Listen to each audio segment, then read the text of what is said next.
I woke up in pain. I just dreamed a zombie was gnawing on me, and I was gnawing right back. When I opened my eyes, nothing made sense. I was lying in a big, sunny bedroom with a comfortable double bed. This definitely wasn't my place. I just graduated and was renting a tiny, dark apartment. This was something else entirely. Then I noticed faint blue text floating in my vision. World type, biochemical apocalypse.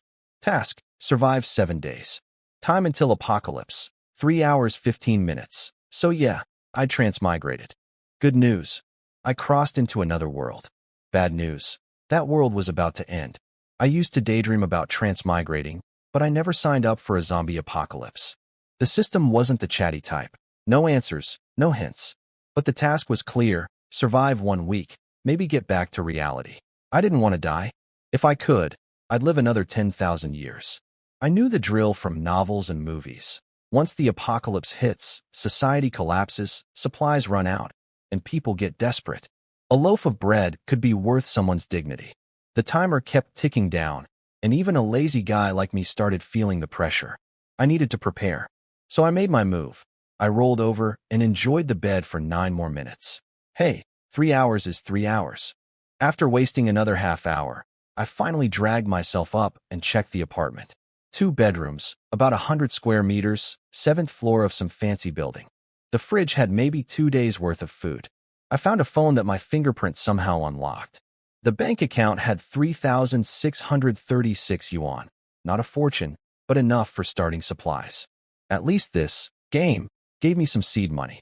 My plan was simple: stock up on supplies and hole up at home for a week. No heroics. I grabbed a hoodie, pocketed the keys, and took the elevator down. In the elevator, an ad was bragging about luxury villas at nearly 100,000 yuan per square meter. I'd have to work since the Qin dynasty to afford that. But hey, once the apocalypse hits, even mansions are worthless. That thought actually cheered me up a little. Downstairs was a commercial street with a supermarket, pharmacy, and market. Everything I needed, right at my doorstep. I headed straight for the food aisle, mentally picking out stuff with long shelf lives: self-heating hot pot, sausages, canned fruit. That's when a girl's voice cut through my thoughts. "Chen Mo," she shouted. I looked up and saw a pretty girl in a JK uniform, maybe 17 or 18, glaring at me like I owed her money. I glanced around, nobody else nearby, and pointed at myself. Me? She didn't let up. She told me to stop following her, said we weren't compatible, and that just because her mom was trying to set us up didn't mean she had to be with me. "Give it up," she said. "There's no chance between us." I had no idea who she was or who Chen Mo was supposed to be, but apparently, this body came with its own baggage. I was completely lost. I had no idea who this girl was, and she was calling me Chen Mo. I tried to ask who she even was, and she got even angrier. She announced her name was Chu Siyue, said we were classmates, and that I'd been confessing my feelings to her, sucking up to her, and now apparently stalking her. Her voice was so loud that half the supermarket turned to watch. People started gathering around like it was free entertainment. That's when it hit me. This wasn't just a transmigration into a new world. I'd taken over someone's body. A soul transmigration. The original owner of this body, Chen Mo, happened to look almost exactly like me, which is why I hadn't noticed. And apparently, this Chen Mo was a simp, the kind of guy who chased a girl who clearly wanted nothing to do with him. Great. Just great. Not only was I stuck in a zombie apocalypse, I'd inherited a stalker's reputation.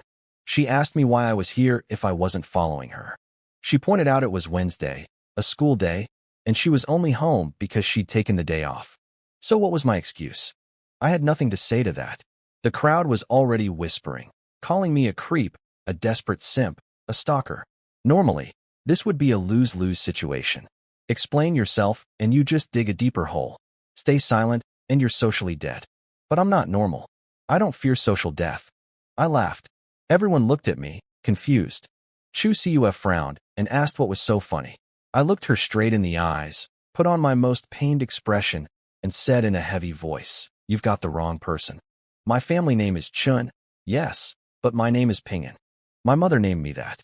She said, "Peace every year, safety every year." Chu Siyue hesitated. She half believed me. I kept going. "My life has been nothing but suffering," I said, letting my voice crack just right. I lost my mother at 5. She was terribly sick, but she held back her cries so I wouldn't worry. She told me to go outside and watch the snow.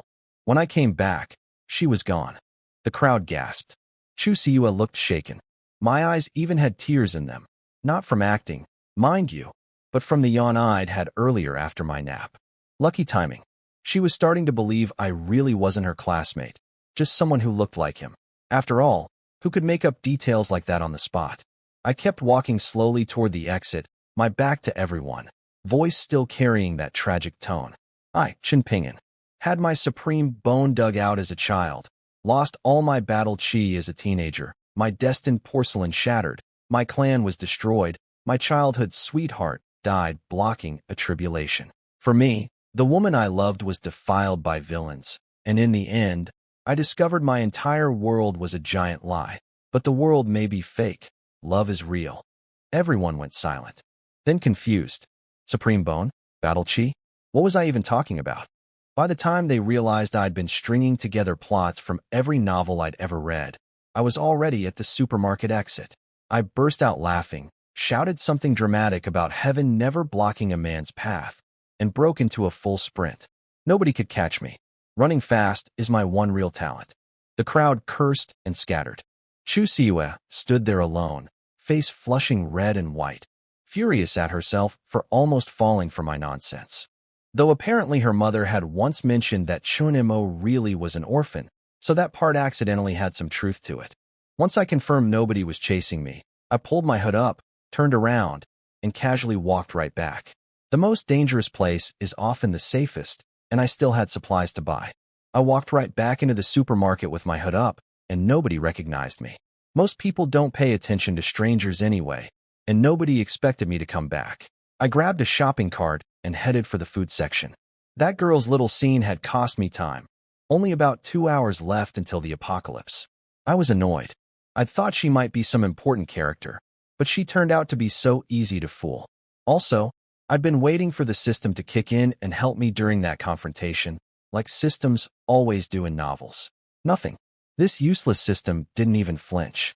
I just hoped it wasn't lying about the apocalypse actually happening, because if it didn't, and someone uploaded a video of that supermarket drama, I'd get destroyed online. I started tossing supplies into the cart. Canned pork, canned fish, fruit cans, compressed biscuits, instant noodles, energy bars, chocolate. The system said survive 1 week, but I figured I'd stock up as much as possible. Chen Mo, you're still here, that familiar voice again. I turned around and sure enough, it was that girl, Chu Siua, or whatever. She had a flash of excitement on her face that she quickly tried to hide, acting casual. Oh, what a coincidence running into you again. Coincidence, my foot. But at least she wasn't screaming this time, so I just nodded and kept shopping. I gave her one-word answers and didn't look at her, just kept loading the cart. She followed me around like a shadow, saying nothing. Fine by me. Silence was an upgrade. She watched me pile up a mountain of food and finally asked what I was doing buying so much. How is that your business? I said. Then she hit me with something bizarre. Chen Mo, don't give up on life just because I rejected you. Life is precious. I had no idea what she was talking about. She asked if I was planning to skip school from now on. I said yes, which was true, since the world was ending. She asked if I was going to lock myself at home. I said yes again. Apparently, she'd built an entire story in her head. She thought I was so heartbroken over her rejection that I was dropping out of school and hoarding food to become a shut-in. She decided it was her duty as a kind, beautiful high school girl to save my broken heart. So she said, I think there could still be a chance between us. I was stunned. Where did this come from? From my perspective, she'd followed me silently for 10 minutes, and then suddenly declared we might have a future together. Did she romance herself in her own head? I waved my hands. No thanks. I'm into mature women. Her face froze. She went from shocked to humiliated. She was the acknowledged beauty of the class, chased by tons of guys, and here I was turning her down. Her eyes went red and started watering. You're too much, Chen Mo, she stammered. I grabbed a bag of sour plum candy off the shelf and put it in her hand. You seem upset. Have some candy. Look, you're great. I'm just not worthy. Forget about me. Move on to the next one. That broke her. She started crying, shouted that she'd never talk to me again, and ran off, still holding the candy. I watched her leave and thought, never talk to me again? Girl, will there even be a again? The world is ending. With the drama finally over, I checked the timer and got back to work. I figured after the apocalypse, even tap water might carry the virus, so I started loading up jugs of bottled water too. People in the supermarket started staring. I'd filled 4 or 5 shopping carts, food piled into mountains plus all the water. The staff were nice about it though. When they found out I lived upstairs, they let me borrow the carts and even offered to help deliver everything. I turned down the delivery. I'm not one for unnecessary trouble. After the apocalypse, supplies would be priceless. The last thing I needed was someone knowing my address and that I had a stockpile worth raiding. After hauling everything upstairs, I collapsed onto the bed. Thank God for elevators. Those 10 jugs of water nearly killed me. 15 minutes left. I actually felt pretty good about things. No school, no work, sleep whenever I want, eat whatever I want from my stockpile. Honestly, not a bad deal. The system still had that talent loading line. Useless. I'd been cursing at this garbage system for hours, and it still wouldn't tell me anything. With the time ticking down, I got curious. I wanted to see what the apocalypse actually looked like when it hit. I dragged a chair to the balcony and sat down like I was watching a movie. Except this one could actually kill me. Below was the commercial street I'd just been shopping on. It was almost noon, sun blazing, cars honking, people rushing around. Normal life. Then I spotted a familiar face in the apartment building across from mine, Chu Siua. So she lived right across from me. On the same floor, too. 7th floor, both of us. That explained everything. Her mom tried to set us up because we were neighbors. That's why I ran into her at the supermarket. It was her local store too. All those coincidences suddenly made perfect sense. And in that moment, it really sank in. This wasn't a game. This was a real world with real logic. Then the timer hit 0. The sun changed color. It turned deep green, dark, heavy, murky. The whole world went dim. Everything went insane. People on the street suddenly turned into zombies and started attacking whoever was next to them. 1 second of silence, then screaming, shouting, car horns blaring everywhere. People ran for their lives. Those who got caught went down, but they didn't stay down. They got back up, twisted and wrong, and joined the chase. I'd been expecting this, so I stayed calm. Chu Siua across the way was a different story. I could see her staring down at the street in pure horror. A truck tried to plow through the chaos, but a car had the same idea. They collided and exploded. Fire and smoke everywhere. She ducked, then scrambled for her phone. I'm guessing she tried calling the police, but the lines were jammed. Eventually, the TV broadcast an emergency alert. Zombies worldwide. Bites and scratches spread the virus. Lock your doors. Wait for military rescue. Meanwhile, I turned away from the window and focused on the blue text in my vision. The talent loading line was finally changing. The fog over it was clearing, new words forming underneath. This was it. My cheat ability. Every transmigrator gets one. I'd been waiting for this moment. I got ready to do my best villain smirk. The king has returned. The text settled. Awakened talent. A new identity every day. Today's role. Background extra. I took that smirk right back. Seriously? A new identity every day? That was my awakened talent. Other transmigrators get space manipulation, unlimited supplies, zombie king powers. I got a daily costume change. And today's role? Background extra. A card appeared in my hand when I waved it. A character card with a white stick figure and a big X for a face. Stats: Strength 8, Speed 9, Constitution 7. A normal adult male is 10 across the board, so I was below average in everything. The card's only trick was appearing and disappearing at will. Great. I could do magic shows for zombies. Then my phone blew up. The class group chat was chaos. A surviving girl was panicking, asking if anyone was still alive. The class sports captain, Zhang Li, was stuck on a windowsill in the school gym, surrounded by zombies below. He told everyone to put their phones on silent since zombies had sensitive hearing. He asked how many were still alive. Nobody answered except me. I typed 1. He asked if I was okay. I said something dumb. Then Chu Siua chimed in with 2. After her, silence. Out of the whole class, it was just us 3. Zhang Li asked if Chu Siua and I were dating, since we were both conveniently absent from school the same day. She hesitated before answering, but I beat her to it. No, She seemed a little disappointed by how fast I shut that down. Here's the important part though. Every time I sent a message in the group chat, blue text popped up as a background extra. You spoke in the group. System points 5, and those points could be used for a card lottery. One draw cost 100 points. I'd been chatting for a while and only had 50. So I kept going, giving the most robotic replies possible. Yeah, right. Sigh. Pure NPC energy. Then someone new appeared. A message from a classmate named Yu Kursen's account. But it wasn't her typing. It was their teacher, Chen Mo. She was holed up in the school's broadcast room with 8 students, including Yu Kursen, who was Chu Siue's best friend. The teacher had a plan. Use the school's PA system to lure the zombies away with sound, giving the trapped students a chance to escape. Zhang Li was excited. He'd been stuck on that windowsill with no way down. Meanwhile, I'd been the group chat's resident bot, and Zhang Li was starting to understand why Chu Siue had rejected Chen Mo.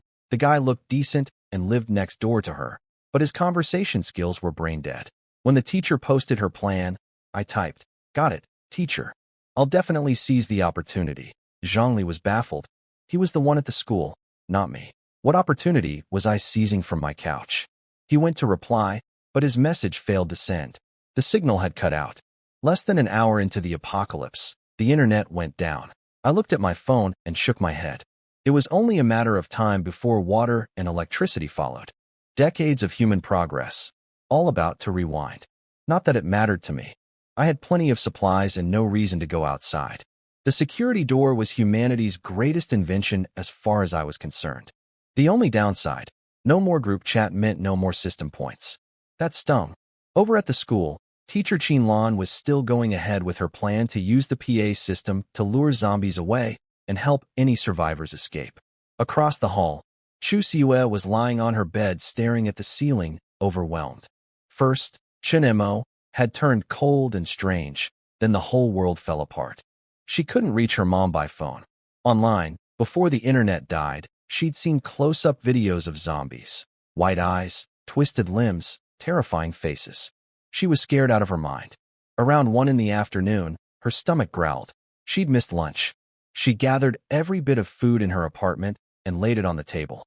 It was pitiful, 3 days' worth at best. Her family never kept much food around since she usually stayed at school, and her mom ate at the company cafeteria. Then the sky roared. We both rushed to our balconies. A passenger plane was falling out of the green sky, one wing on fire, engines screaming.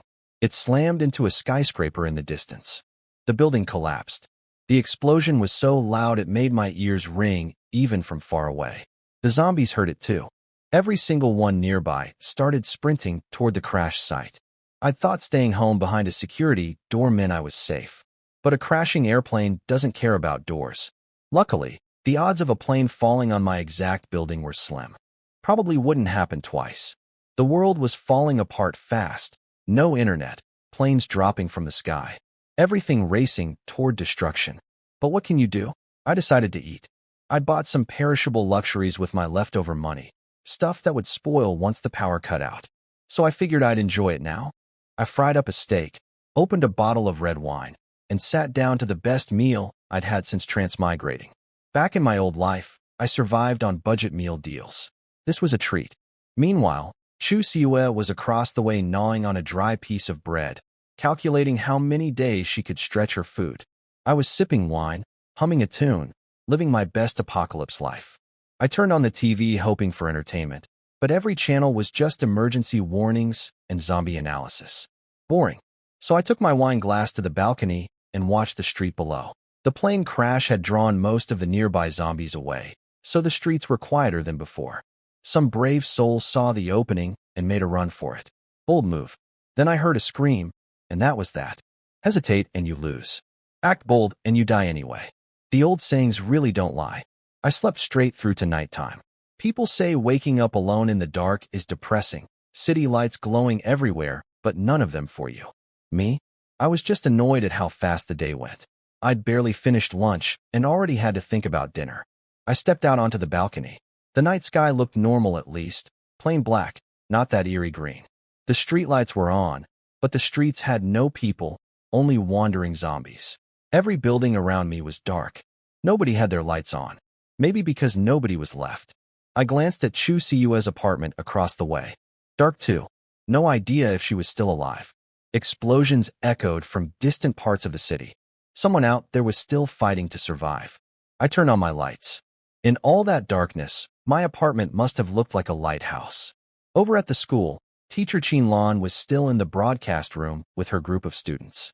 She'd used the PA system earlier to draw zombies away, but she had no way of knowing if it helped anyone. The students were scared and asking if rescue would come. She told them to stay put and trust the military. But Chu Siyue's friend Yukerson, the class genius, quietly shook her head. She'd noticed the whole city was dark. Things outside weren't any better. She figured the world might actually be ending. Yukerson also remembered my performance in the group chat. Every message I'd sent was useless filler like, yeah, and totally, and sigh. Not a single piece of helpful information. She understood why her friend had rejected Chen Mo. Then they heard footsteps outside. Some student tried to escape in the dark. The zombies heard it instantly and swarmed. One scream, then silence. After dinner, I sat down at the desk. No internet meant no entertainment, so I decided to write a diary. I opened to the first page and wrote, "My name is Chen Mo. If you're reading this, I'm already dead." Then on the next page, Apocalypse Day 1. A green sun appeared in the sky. My system points had reached 98. So close to 100, yet so far. With no internet, no group chat, no way to earn more. I cursed the system's entire family tree. I pulled out my character card and noticed something had changed. My speed stat had gone from 9 to 10, finally reaching normal adult level. When did that happen? Maybe while I was napping. Or maybe the lamb hot pot I had for dinner caused some kind of mutation. I had no clue. It wasn't worth testing either. Going from 9 to 10 wasn't exactly superhuman. But still, actual growth was actual growth. Maybe I'd wake up tomorrow with stats through the roof and start crushing zombies left and right. I went to sleep dreaming of dual-wielding swords and slaughtering 10,000 zombies, standing on top of the pile shouting that I wasn't some background extra. I was the chosen one. I didn't have high hopes for the system anymore. Today was background extra. Tomorrow was probably going to be something equally useless. No way I'd wake up as Immortal Emperor or Supreme God. What I didn't know was that across the way, Chu Siyue had woken up in the middle of the night and looked toward my apartment. She'd spent the entire afternoon sitting on her balcony holding a whiteboard that said, "Can you see me?" waiting for me to step outside so we could communicate. She watched my balcony for hours, afraid she'd miss me if I came out. I never did. I was asleep the whole time. Eventually, she fell asleep too. What I didn't know was that Chu Siyue and I had completely missed each other all night. While I was sleeping like a baby and dreaming about slaughtering zombies, she'd been awake, terrified, barely eating, staring at my dark apartment and wondering if I was dead. When I finally got up and turned on the lights for dinner, she'd already passed out from exhaustion. Perfect timing for nobody. Morning came. The green sun rose right on schedule. I dragged myself out of bed around 9, brushed my teeth, and drank some warm water from my stockpile. I had plenty, enough to even take showers if I wanted. Then I remembered, my talent should have refreshed. Today's role, bystander.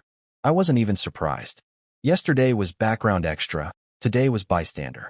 At least it wasn't background extra too. My stats hadn't changed either, strength 8, speed 10, constitution 7. So yesterday's speed boost was probably just a one-time thing. I went to the balcony to stretch and immediately noticed something was off. Everything was sharp, crystal clear, like a severely nearsighted person suddenly getting perfect vision. I could read tiny text on billboards far away. I could see the details of yesterday's plane crash site in the distance. I looked down at the zombies on the street and could make out every disgusting detail. Their white eyes, bloody mouths, even the bracelets on their wrists and the patterns on their clothes. Bystander had given me supervision. It actually made sense. A bystander watches things. So the system's abilities matched the daily role. Maybe this garbage system wasn't completely worthless after all. I scanned the nearby buildings. I spotted signs of survivors. One apartment had windows sealed with tape, leaving just a tiny crack. Even the supermarket downstairs seemed to have people hiding inside. Then I looked toward Chu Siyue's apartment. She'd just woken up, hair messy, eyes bloodshot. The moment she saw me standing on the balcony, she grabbed a whiteboard and started waving it frantically. trying to get my attention without making noise that would attract zombies. She looked kind of ridiculous doing it. With my new supervision, I could see her perfectly, every detail, right down to the tears rolling down her face. She was still in yesterday's JK uniform, looking exhausted but somehow still pretty in a fragile sort of way. Her fingers were white from gripping the board too hard. I waved back. "Good morning." She started crying harder when she saw my response. Then she seemed to remember that the distance between buildings should prevent me from seeing her face clearly, so she didn't bother wiping the tears. Little did she know I could see everything perfectly. She wiped the board clean and wrote, "For 00 p.m., in big characters. I nodded. We'd meet at our balconies again at 4. Then she pulled the curtain shut. I could tell she'd been genuinely scared I was dead. She must have been watching my apartment all day yesterday while I napped the afternoon away. I thought about why she'd cry just from seeing me alive. Maybe I was her long-lost father? No, the ages didn't work. What was going on in this girl's head? I gave up trying to understand. I never make things hard for myself. Instead, I focused on my new ability. This vision was incredible, practically telescopic. And since today's role was bystander, the connection was obvious. The power matched the identity. Maybe insulting the system actually worked. I decided to pause my daily cursing of the system's family, for now. Whether I continued would depend on its future performance. After some experimenting, I realized the bystander ability wasn't just about better eyesight. When I focused on something, information popped up automatically. I looked at a zombie on the street and got a full readout. It was a regular zombie, spread the virus through bites and scratches. Weak point was the head. It even told me the zombie used to be an overweight company boss who never exercised, so it was slower than average. And here was the big one. Killing any zombie dropped something called a zombie crystal core that could be used to strengthen items. Who said this talent was useless? This is incredible. The bystander role was basically a scanning ability. Stare at anything long enough, and I'd get its full details. Plus, every observation earned system points, way easier than yesterday's chat grinding. Most zombies nearby were ordinary, but then I spotted a muscular one in the distance. The scan told me it used to be a gym trainer, already strong before turning, and now it was close to evolving after eating enough flesh. Day 2 and zombies were already leveling up. In most movies, evolution doesn't happen until way later. This apocalypse was on fast forward. Then I witnessed something that really stuck with me. A married couple was hiding in a security booth. The husband signaled to his wife that they should run for it. She nodded. She trusted him completely. They waited for a gap and sprinted. But some zombies heard them and gave chase, faster than either of them could run. The husband looked back, saw the zombies gaining, and shoved his wife behind him, not to protect her. He pushed her down. She hit the ground, and the zombies swarmed her. She looked at her husband running away, tears in her eyes. I couldn't tell if she was crying from the pain of being bitten or the pain of betrayal. Husband and wife are birds in the same forest. When disaster strikes, they fly apart. That's what the apocalypse does to people. The man ran without a trace of guilt on his face, just pure relief. He was almost at his building's entrance, no zombies in sight. He was going to make it. Then something blurred past. A lean, dark-skinned zombie with grotesquely long arms and bulging leg muscles tackled him in an instant and pinned him down. My scan said it was an evolved speed-type zombie. Used to be a track athlete, trained hard his whole life, and finally reached his peak. As a zombie, I was furious. Not at the zombie, at the balance of this world. Regular humans had no chance. Where were our superpowers? Where were the human abilities to fight back? At least those evolved zombies were far from my building. For now, I was safe. Meanwhile, at the school, the group in the broadcast room was getting desperate. No food, just 2 jugs of water shared between 9 people. Yukerson pointed out that humans could survive 3 weeks without food as long as they had water, so they weren't at rock bottom yet. But one male student lost his temper and started shouting about how this was the end of the world. His voice was too loud. Zombies in the hallway heard it and started moving toward the broadcast room door. I spent the whole morning on my balcony lounging in a chair with a glass of red wine, watching the apocalypse like it was a movie. 8K high definition, thanks to my supervision. Every zombie I observed earned me points. Evolved zombies gave even more. And when I watched that husband throw his wife to the zombies earlier, the system gave me 50 points for coldly observing a choice about human nature. By midday, I'd racked up 648 points. A 10-pull draw cost 1,000, and at this rate, I'd hit it by the afternoon. Now this was the transmigrator life I'd signed up for. Yesterday's background extra was miserable. Bystander was a goldmine. I was about to head inside for lunch when I heard a series of wet thuds, like water balloons popping. A modified pickup truck was barreling down the street from the direction of yesterday's plane crash, plowing through zombies left and right. Impressive driving. The truck passed below my building, and I counted 4 muscular men inside. They looked tough, probably strong enough to have survived in the crash zone where all those zombies had gathered. I got curious when I realized they were heading straight toward the nearly evolved gym trainer zombie I'd scanned earlier. I wanted to see how humans stacked up against zombies on day 2. Through my vision, I could piece together who these guys were. The driver had a scar across his eyebrow, some kind of gang leader. His crew were his lackeys, celebrating their escape and bragging about how the apocalypse meant they could take whatever they wanted. Women, resources, power. Before the apocalypse, this scarred guy was a small-time thug, dangerous but insignificant. Now, with no law and no police, fists made the rules. He'd apparently cleared zombies from an apartment building yesterday, and when the grateful residents came out to thank him, well, he wasn't a good person. He'd done terrible things to a woman there. Then when the plane crash drew swarms of zombies into the area, he grabbed his boys and fled, abandoning everyone. Now his truck was speeding toward that muscular zombie blocking the road. The scarred man didn't bother swerving. He'd been running over zombies all day. He gunned the engine and hit it dead center. But this one didn't fly. The zombie grabbed the front of the truck with both hands, feet dragging against the asphalt, sparks shooting up from the friction. It pushed back against a moving truck with its bare body. 2 long black skid marks burned into the road behind it. And then it stopped the truck completely. From my balcony, I stared at those scorch marks on the pavement. The power of an evolved zombie was absolutely terrifying. The evolved zombie tore through that truck like paper. One of the guys in the passenger seat got grabbed through the metal shell. The zombie just punched through it like it was cardboard. The scarred gang leader tried to bolt, but the zombie smashed his head with a single punch. Blood everywhere. The other 2 were frozen in terror. The zombie didn't care. It just ate.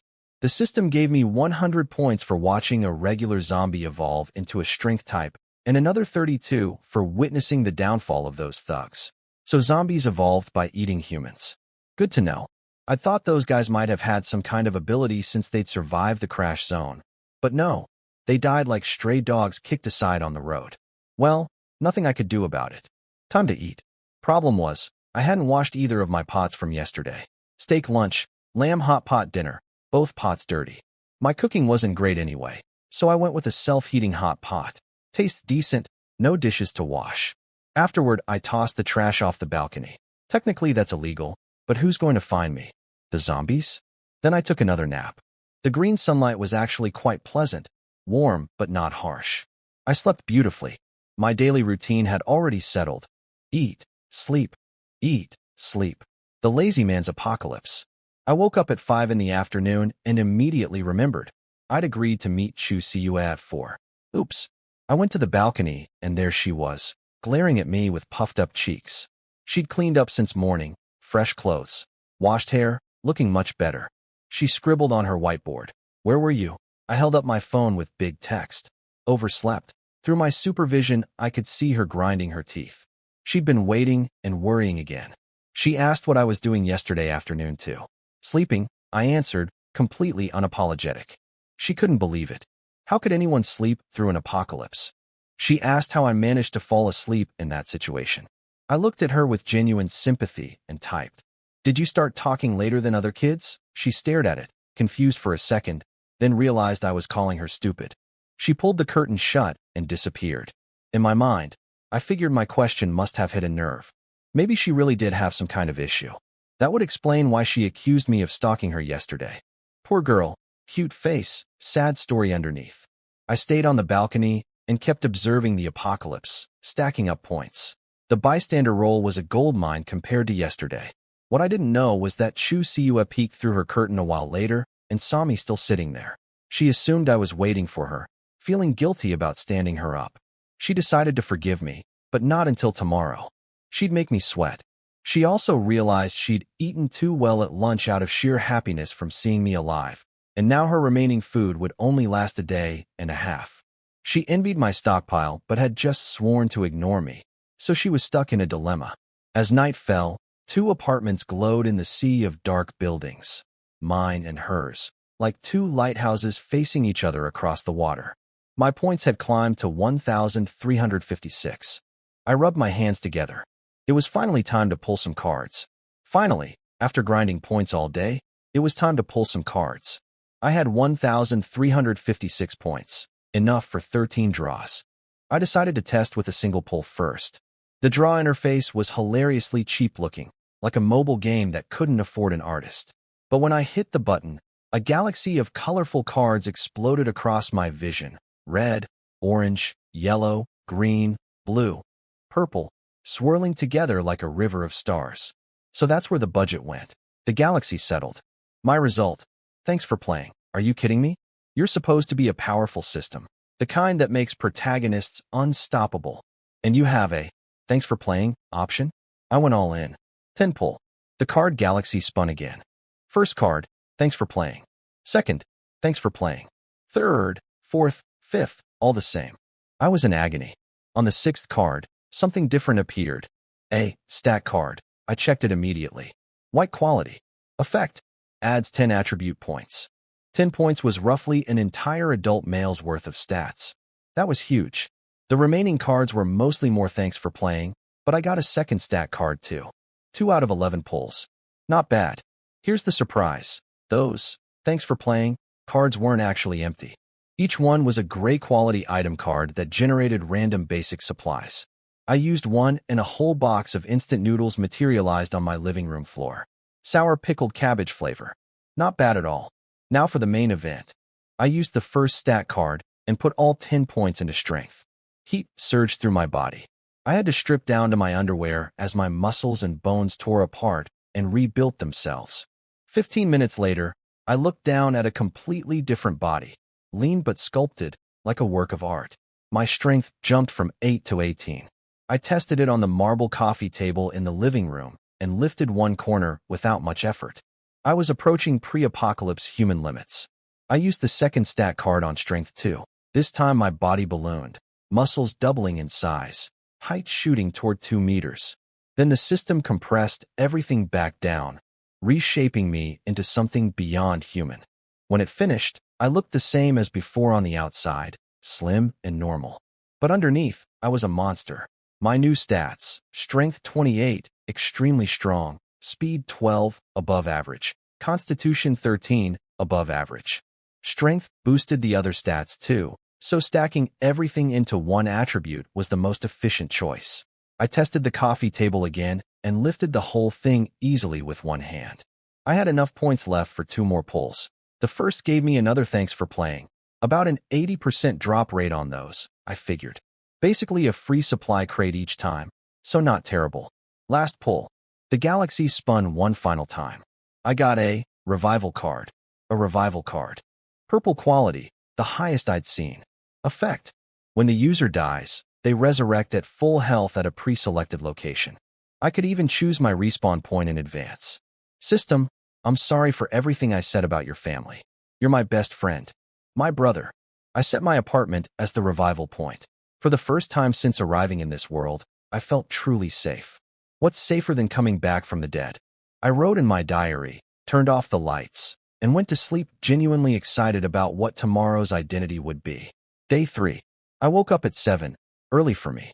While heading to the bathroom, points started ticking up automatically. I checked today's role. Normal person. Normal person? That sounded useless. But then I ate breakfast and got 10 points just for that. Brushing teeth, 9 points. Washing face, 7. Drinking warm water, 10. Everything a normal person does in the morning was giving me free points. This system's philosophy might actually be something for nothing, and that was exactly my style. But around 8:30, the points stopped. No matter what I did, drinking water again, brushing teeth again, nothing. I thought about it and realized a normal person doesn't brush twice or eat 2 breakfasts. The system wanted me to do what a regular person would do on a regular day. I worked out the timeline. The apocalypse started on Wednesday. Today was day 3, so it was Friday. And what does a normal student do on Friday? Go to school. I was furious. Before the apocalypse, I had to go to school. During the apocalypse, I still have to go to school. What was the point of the world ending then? But I wanted those points.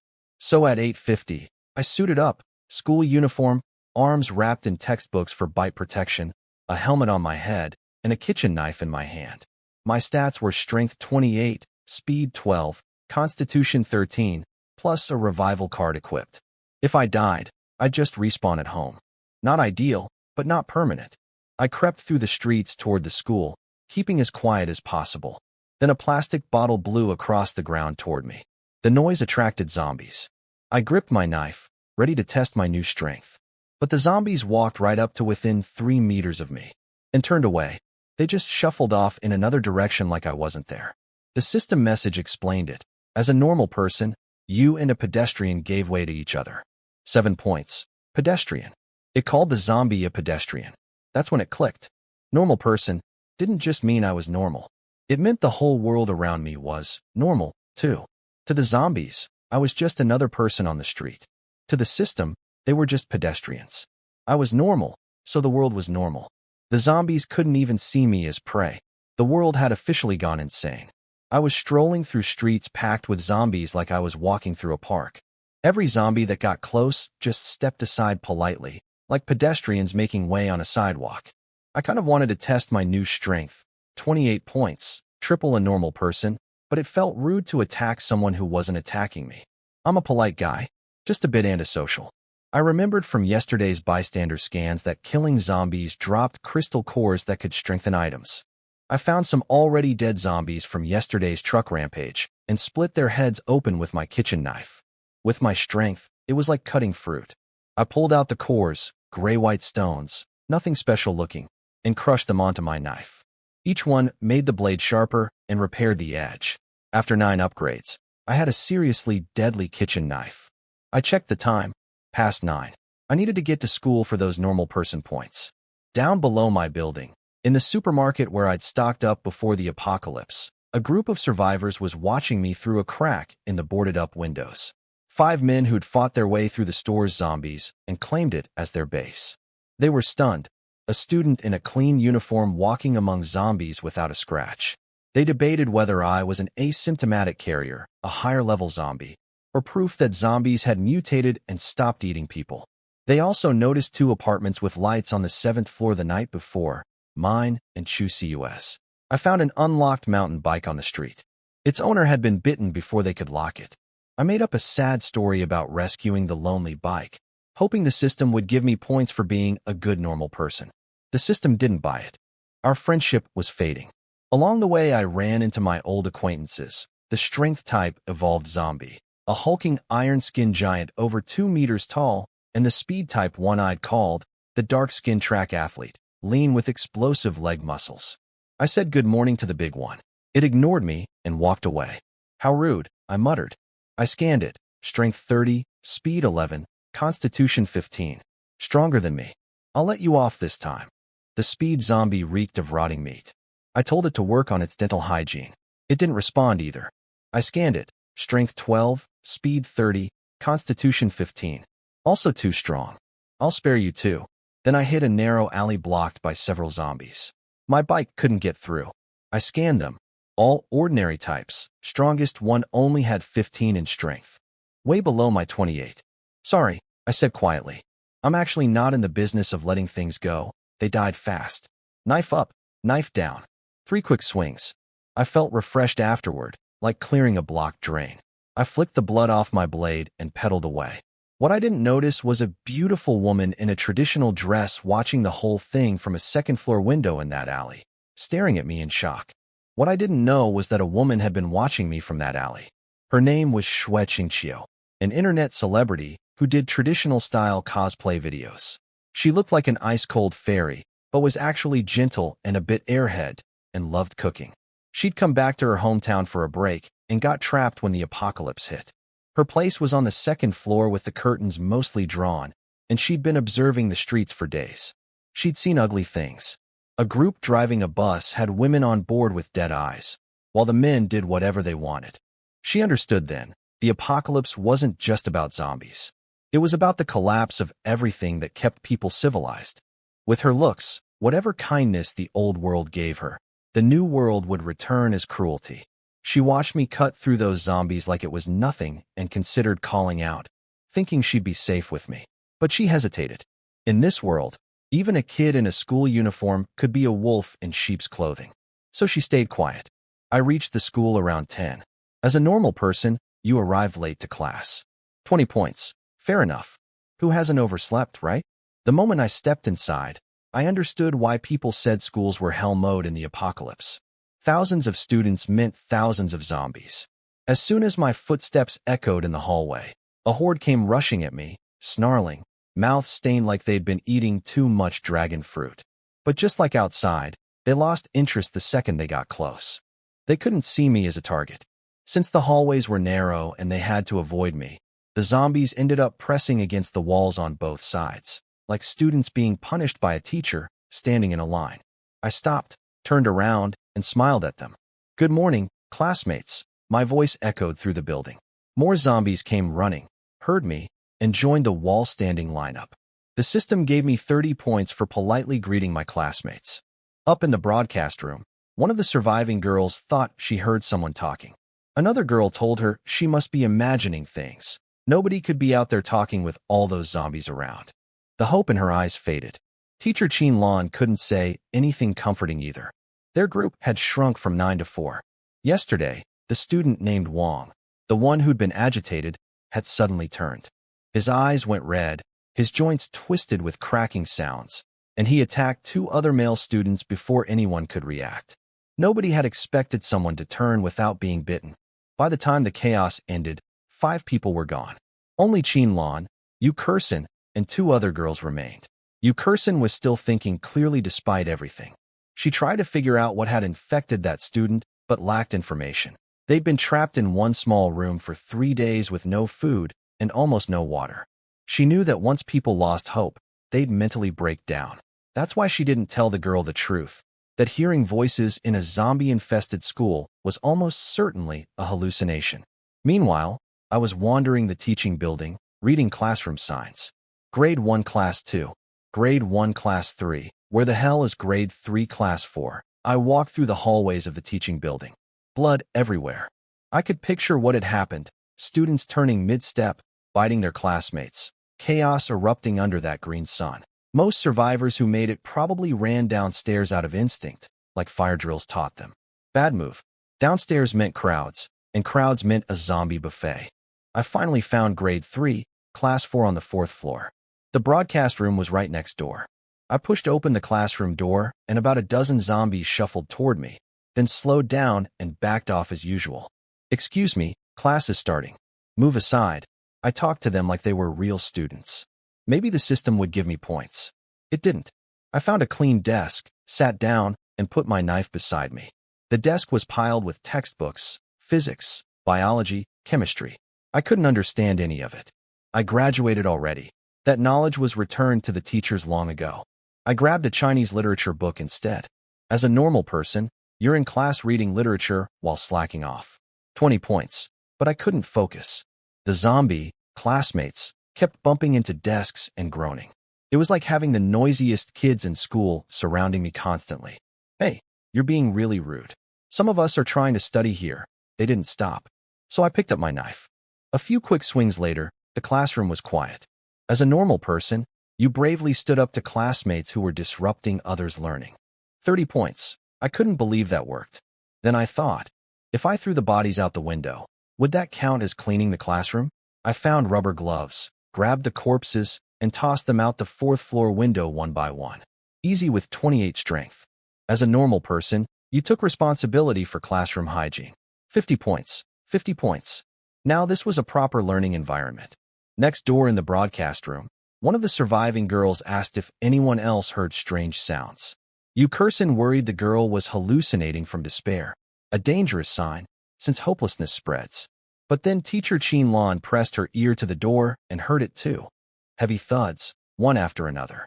Then something none of them could explain. They heard someone reciting poetry, a Chinese literature poem. in the middle of a zombie apocalypse. Do you not see the yellow river's waters pouring down from heaven? The voice grew louder, more passionate. All four of them heard it clearly. They stared at each other in disbelief. Are we dead?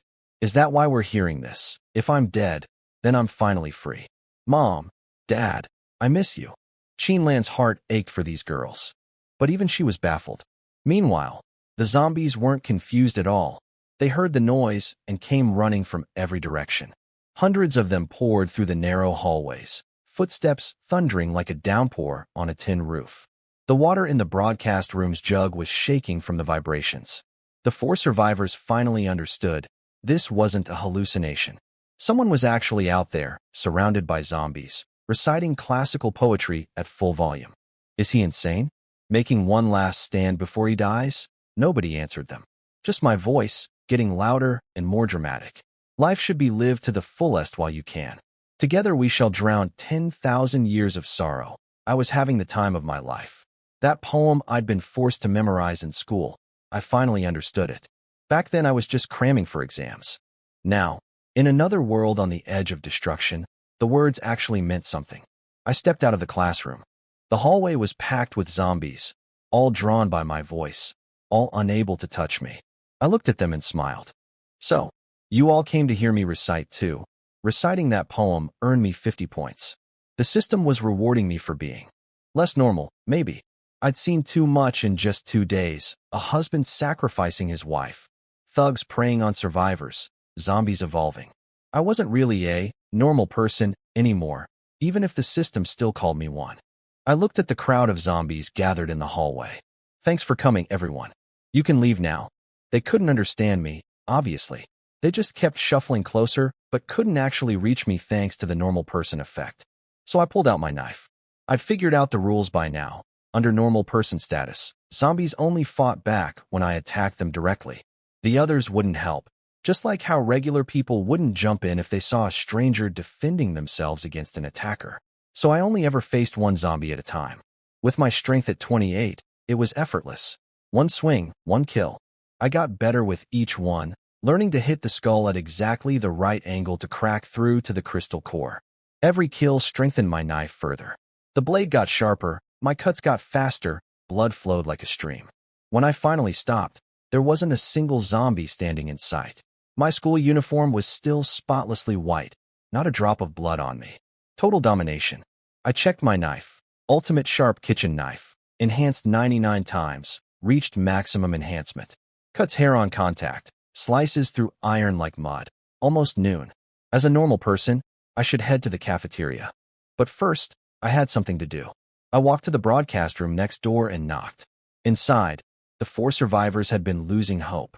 They'd heard my poetry recital and the stampede of zombies, then silence. They assumed whoever was out there had been torn apart.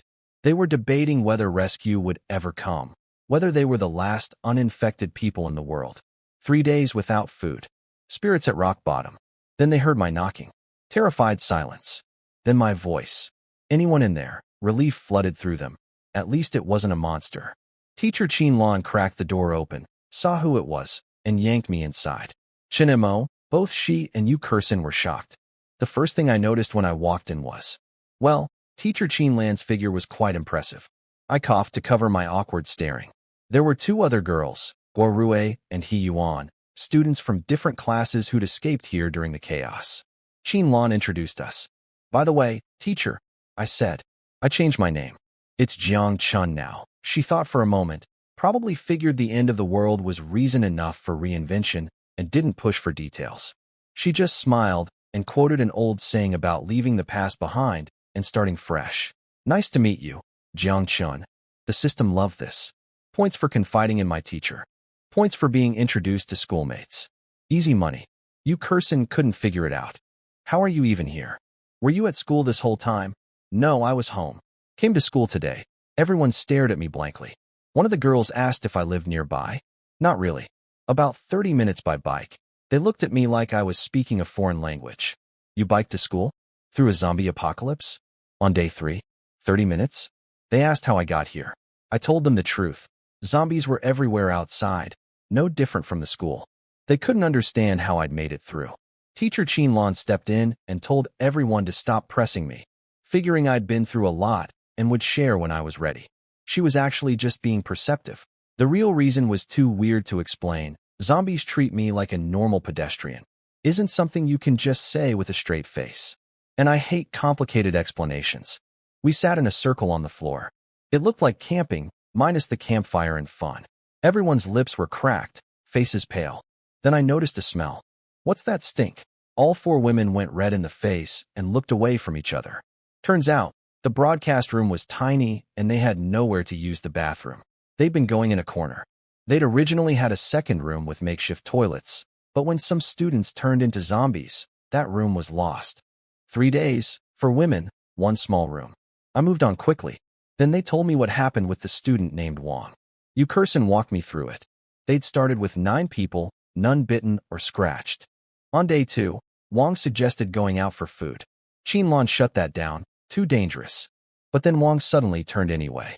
Eyes went red, body twisted, and he attacked 2 others before anyone could react. 5 people lost in minutes. The terrifying part?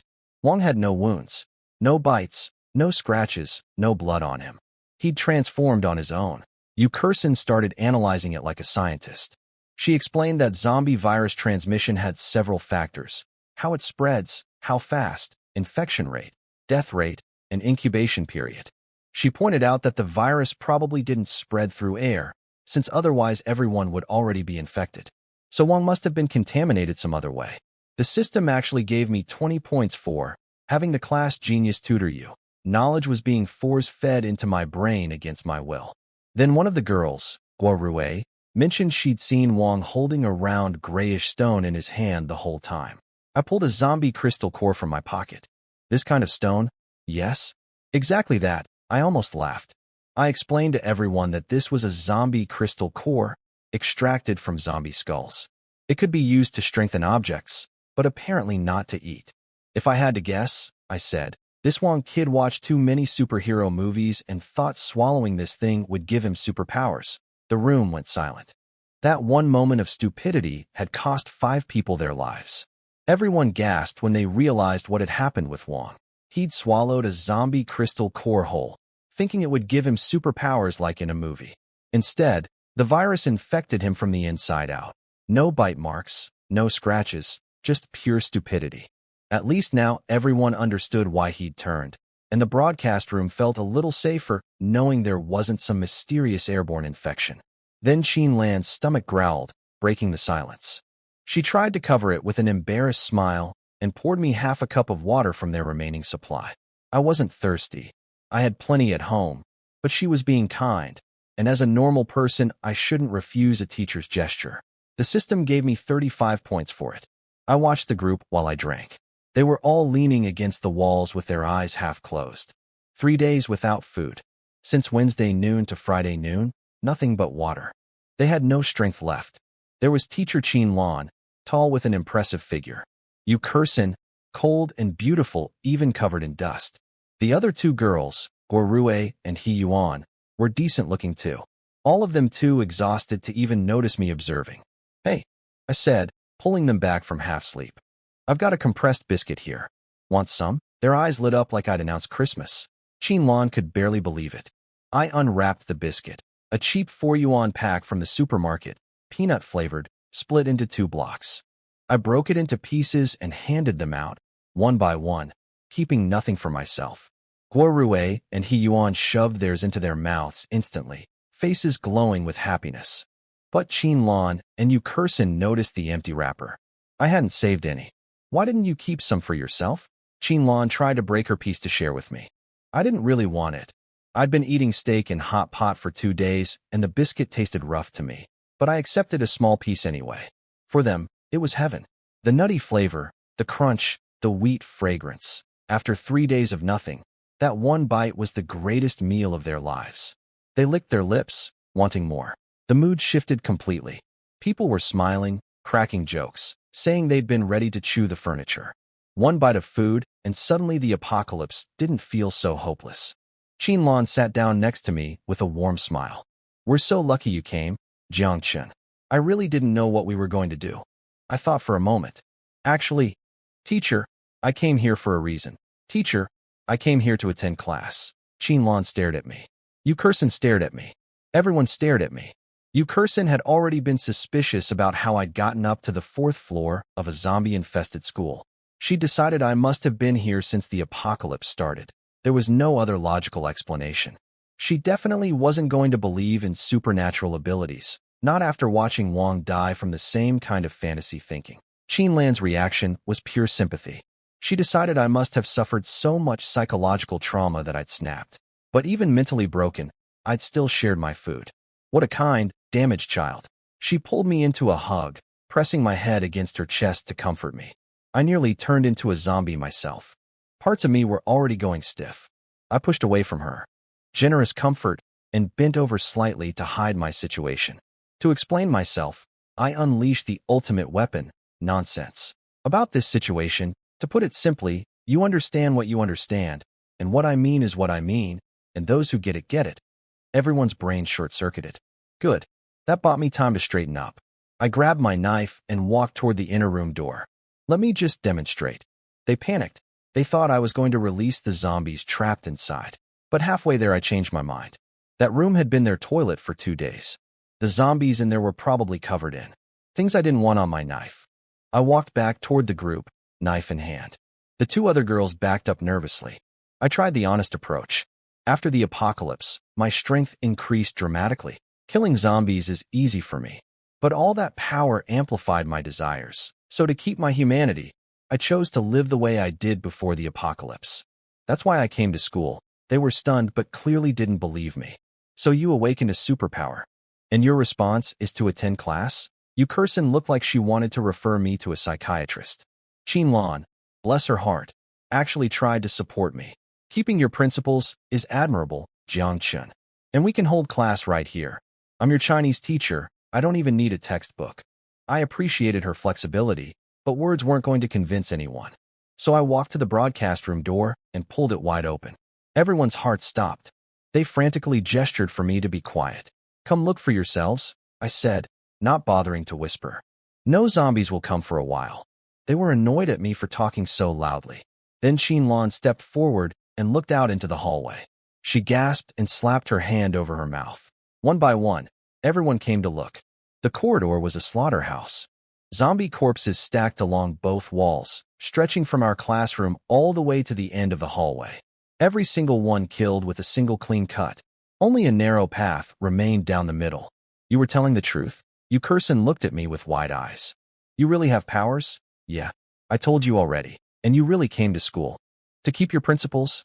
I paused, then nodded. Yes. I could see her entire worldview rearranging itself for the second time. First zombies were real. Now superpowers were real.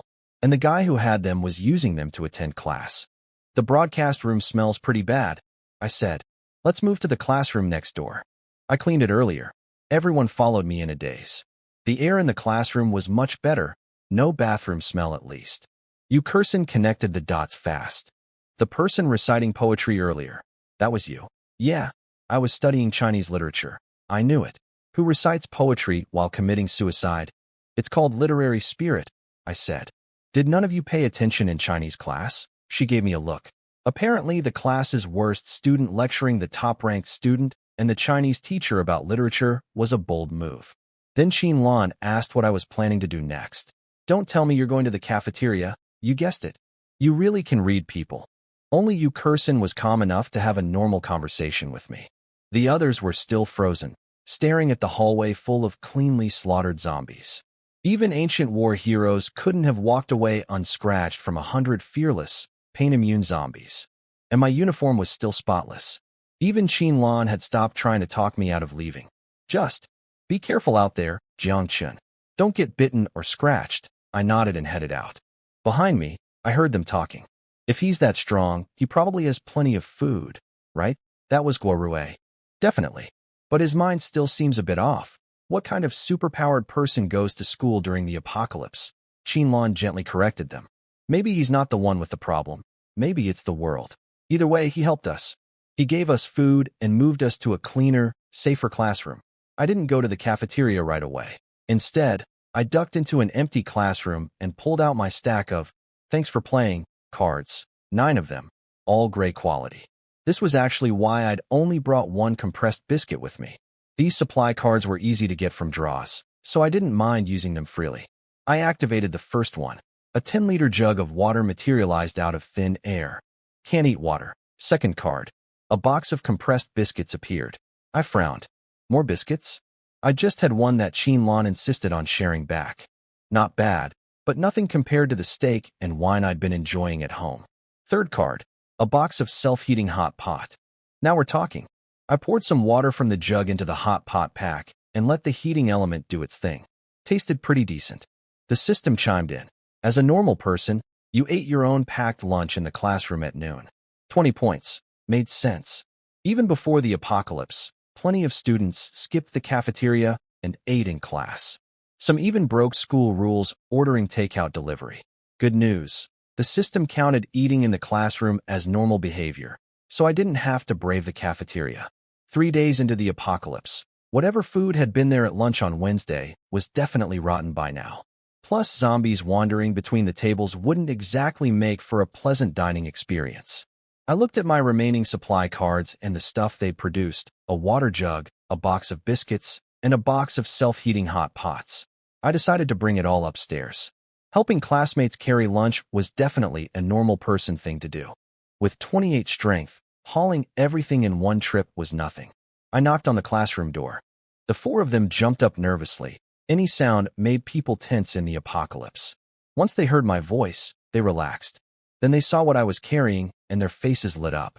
"Where did you get water, Jiang Chun? You're so nice, bringing us food." Even you, Kursin, the cool and rational one, couldn't hide it. Her eyes went soft when she spotted the self-heating hot pots. She'd been thinking about that quarter of a biscuit she'd scarfed down earlier and wishing for more. Chen Mo pulled me inside quickly, checked the hallway, and shut the door. She was happy but cautious. They'd already set up a resting area in the classroom with mats on the floor. Now she directed everyone to push desks together into a makeshift dining table. They opened up several hot pots and biscuit packs. As a normal person, you brought lunch for your teacher and classmates. 50 points. When Chen Mo called everyone to eat, we all sat around the table. The hot pots were steaming, filling the room with a rich aroma. Some of them were nearly in tears. After 3 days of nothing, a hot meal was almost unbelievable. There were different flavors: spicy, bone broth, chicken soup, with vegetables, meat, tofu, and seafood. For me, it was just okay. I'd been eating steak and wine at home. But for them, this was the happiest moment since the world ended. They genuinely felt alive again. "Thank you, Jiang Chun." Chen Mo was emotional. "Without you, we'd still be starving." You, Kursin, thanked me sincerely too. The other 2 girls kept bowing their heads in gratitude, swallowing hard between thank yous. As a normal person, your teacher and classmates sincerely thank you for bringing food they wanted. 100 points. 100 points? I had no idea how the system's logic worked anymore. But I'd stopped trying to figure it out. Points were points. Enough talking. Let's eat. Everyone dug in. Nobody spoke for a while. They were all too hungry. Meanwhile, elsewhere in the school, in the gym bathroom, the class sports captain Zhang Li was slumped against a wall, barely conscious. 3 zombie corpses lay around him. He'd clearly been through a brutal fight. Meanwhile, Zhang Li, the sports captain, was barely hanging on in the gym bathroom. He'd been trapped there since day 1. He was the type to skip lunch and play basketball instead, which is how he ended up stuck in the gym when the apocalypse hit. He'd climbed a flagpole to a window ledge to escape the zombies below, then used teacher Chen Mo's broadcast distraction to sprint to the bathroom. He tried to escape several times, even fought some zombies. Luckily, student zombies weren't much stronger than they'd been alive, so he barely won. But with no food for 3 days and his stamina drained, his chances of getting out were shrinking. At least the bathroom had running water. He sometimes wished he were fatter. At least he'd last longer without food. Back with us, the meal was a hit. Everyone ate like they'd never seen food before. You, Kursin, underneath that icy exterior, turned out to love spicy food. She was fanning her tongue with her hand between bites, which was actually kind of cute. Afterward, we tossed the empty containers out the window. The noise attracted some zombies below, but they scattered when nothing interesting showed up. Chen Mo normally preached about being environmentally responsible, but this was the apocalypse. Garbage goes out the window. Full stomachs made everyone sleepy. We all gathered on a patch of floor covered with a thick school flag, sitting close together for comfort. The conversation drifted somewhere warm. I can't believe we just ate hot pot during the apocalypse. Without Jiangchun, we'd still be starving with zero hope. They kept praising me. I wanted to say I'd only done it for the system points, but looking at their genuinely happy faces, I kept my mouth shut and just nodded. Then the talk shifted to life before the apocalypse. The stress of preparing for college entrance exams, how suffocating school had been. Yuan admitted she'd been terrified of failing, but now none of it mattered. She asked Yukerson if she felt any regret, being the top student who'd never get to take the exam. Yukerson surprised everyone. Honestly, I feel relieved, she said. She'd spent her whole life being told what to study, what not to play, every path chosen for her. Now at least nobody's deciding how my life should go. Everyone understood. The conversation opened up, what they'd do if the apocalypse ended, favorite memories from school, all the small moments that felt awful at the time, but were actually precious. I didn't say much. I just listened and remembered my own past. Youth really was something special. Eventually, everyone got drowsy. Qianlong smiled softly and said, "If the apocalypse ends someday, and we get the chance, let's sit together like this again." Everyone agreed. Everyone agreed to Qianlong's promise, that if the apocalypse ended, we'd all gather here again. I said, along with them, but inside I was cringing. That was a textbook death flag. I'll marry her after the war. One last job, and I'm out. Let's meet again when this is over. Classic. Good thing I had a revival card. It was 1 o'clock, perfect nap time. I closed my eyes. As a normal person, you nap in the classroom instead of going to the dorm, determined to outwork your classmates. 20 points. Everyone else drifted off too. But the desk was uncomfortable. I'd gotten spoiled by that huge, soft double bed at home. I opened my eyes and did what any guy would do, looked at the pretty girls. Yukerson was especially beautiful. If I had to describe her face in one word, first love face. Fair skin, delicate features, black hair half covering her face. The kind of girl you'd secretly watch during class, and when she turned around, your whole youth flashed before your eyes. Plus, she was the top student with an ice-cold personality. The contrast made it even better. Not like Chu Siyue, who was decent-looking but not the sharpest. I could probably sell her health supplements when she got old. Yukerson wasn't sleeping either. She'd been too shaken by everything I'd done today. She knew the old Chen Mo, timid, clumsy, a hopeless simp for her best friend.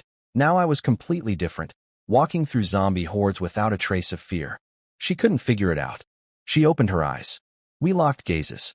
I didn't flinch. I had zero shame about being caught looking. She was the one who broke eye contact, turning away and leaving me with a perfect side profile. I'm not the type to feel self-conscious. This whole world is mine. What's wrong with admiring the scenery? Then I heard it. Faint, distant thuds. Gunshots. My enhanced hearing picked them up, but Yukerson clearly couldn't hear anything. My boosted constitution must have sharpened my senses. This world was like my old one. Guns were restricted to police and military only. That explained why I'd heard explosions over the past few days, but never gunfire until now. The shots were far away. I had zero interest in investigating. My personality was simple, lie flat, avoid trouble. If it weren't for the system points, I'd have stayed home all week. At a military base on the city outskirts, soldiers were dealing with their own nightmare. The sudden outbreak had hit them hard. Packed living quarters meant the same hell mode as schools. Even trained soldiers only had about a 1 in 10 survival rate. The survivors were cleaning up bodies and cursing the apocalypse, debating whether it was an enemy bioweapon, though no enemy could turn the sun green. In the base's research lab, a white-haired scientist was examining a zombie crystal core. X-rays couldn't penetrate it. It looked like an ordinary gray stone, but had been extracted from an infected person's brain. A military officer mentioned that soldiers were calling them zombie crystal cores and asking if eating them might unlock superpowers, like in novels. The scientist looked at him like he was an idiot. They'd already tested it on lab mice. Every single one turned into a zombie. He told the officer to warn his men against trying it. "So have you figured anything out?" the officer asked hopefully. The scientist shook his head, then paused. "Maybe a little." Meanwhile, at the military base, the scientist, Professor Bai, had made a discovery. He'd figured out that zombie crystal cores could strengthen any object they were fused with. He demonstrated by cutting one onto a Tang Dynasty sword, then drove the blade straight through a 5-centimeter steel alloy table like it was butter. The military officer nearly lost his mind imagining what they could do with reinforced exoskeleton armor and weapons. Maybe the apocalypse could actually end. Then an alarm blared. A special high-speed zombie was approaching the base, too fast for snipers to get a headshot. Back at school, I spent a relaxing afternoon. Qinlan taught, Yu Kursin tutored, Guo Rue and He Yuan nodded along, and I zoned out. A perfectly normal school day, just with zombies outside. My points climbed to nearly 800. The others had warmed up to me. Even if they thought I was mentally unstable, I'd saved their lives and fed them hot pot. That earned a lot of goodwill. When sunset came, it was time to leave. Are you coming back tomorrow? Yu Kursin asked. Tomorrow's Saturday, I said. No school on weekends. Everyone paused. He was keeping track of the days of the week? His logic was flawless. Was he actually crazy, or were they the crazy ones? Someone suggested leaving with me, but Yu Kursin shut it down before I had to. Out in the open streets, even I couldn't protect a group. The hallway was a choke point where I could fight one-on-one. Outside, zombies came from every direction. She was right, and I was relieved. I hate complications. Plus, I wasn't sure if the normal person invisibility would work when I was with others. That ability did have limits. The two evolved zombies I'd met earlier, the strength type and the speed type, hadn't avoided me like regular zombies. They just stood still, so higher-level zombies could partially see through it. I said goodbye and started singing a farewell song. Everyone stared at me like I'd lost my mind. I rode off on my mountain bike into the sunset, unhurried, humming along. Zombies stepped aside as I passed. The streets were eerily quiet without car engines, just overturned vehicles, dried blood, and ransacked stores. The woman from the alley, Shui Qingqiu, spotted me again from her second-floor window. She recognized me immediately. The student who'd sliced through zombies that morning like they were nothing. Now I was casually cycling through the apocalypse like I was running errands. She thought about calling out to me again, but fear won out. She'd seen too much ugliness in people since the world ended. She had enough food at home. No need to risk trusting a stranger, no matter how strong he seemed. I disappeared from her view, and she felt a pang of something, like watching a ship sail away that she should have boarded. Across the way, Chu Siue had been watching my balcony all day with her telescope, getting more anxious by the hour. Yesterday, I'd been sitting outside constantly. Today, nothing. She was spiraling into worst-case scenarios again, not realizing I'd spent the whole day at school. I rode home as the sky darkened. I've never been afraid of the dark, and I don't feel lonely. I got used to that a long time ago. When I was a kid, I liked watching the sky change. It doesn't go black all at once. It shifts from light blue to deep blue to navy, then finally to black. I made it home just before it went fully dark. At the entrance to my building, someone called out to me. Hey kid, come here. It was the supermarket guys, two men I could see through the glass. One was short and stocky with a Hawaiian shirt and a gold chain. The other was scrawny with a wispy mustache. They didn't look like good people. What do you want? I asked. How come the zombies don't attack you? They'd been watching me all day, apparently. I shrugged. That's none of your business. They were confused. The stocky one, who was clearly the boss, tried a friendlier approach, saying they'd been trapped and just wanted to know what was going on outside. Were they human, zombie, or some kind of asymptomatic carrier? I thought about it for 1 second. I'm a god. They both short-circuited. The skinny one recovered first, and his eyes went wide with hope. Before I could say I was joking, he dropped to his knees and started bowing. Please, save the world. We repent our sins. Take back this punishment. His shouting attracted zombies from every direction. They came swarming toward us, but every single one stopped about 3 meters from me and backed off. More kept coming, crashing into the ones retreating, until a perfect circle of empty space formed around me, with zombies packed on all sides unable to approach. The stocky guy, his name was Wang Tianba apparently, saw this and his jaw dropped. He'd been skeptical, but watching 100 zombies part around me like I had a force field, he fell to his knees too. Both of them knelt in the supermarket doorway, bowing to me. Please, in the apocalypse, where did these two clowns come from? I'd thought Chu Siue was easy to fool, but these guys were on another level. I'm busy right now, I said. I'll save the world when I get around to it. I walked away. The zombie-free circle moved with me. Behind me, the two men watched with tears in their eyes, hugging each other. Brother, there's hope. When the God has time, the world will be saved. I took the elevator up. The building was mostly empty. It was a commercial-style apartment, and most people had been out when the apocalypse hit at noon. I unlocked my door, turned on the lights, and went straight to the bedroom. That bed, so big, so soft. After a whole day sitting on hard classroom desks, it was heaven.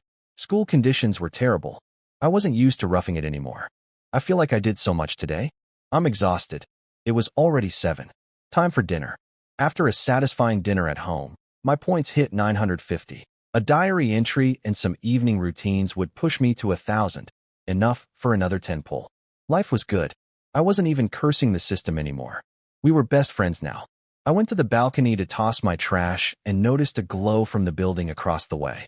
Chu Siue was on her balcony, face full of worry, eyes glistening again.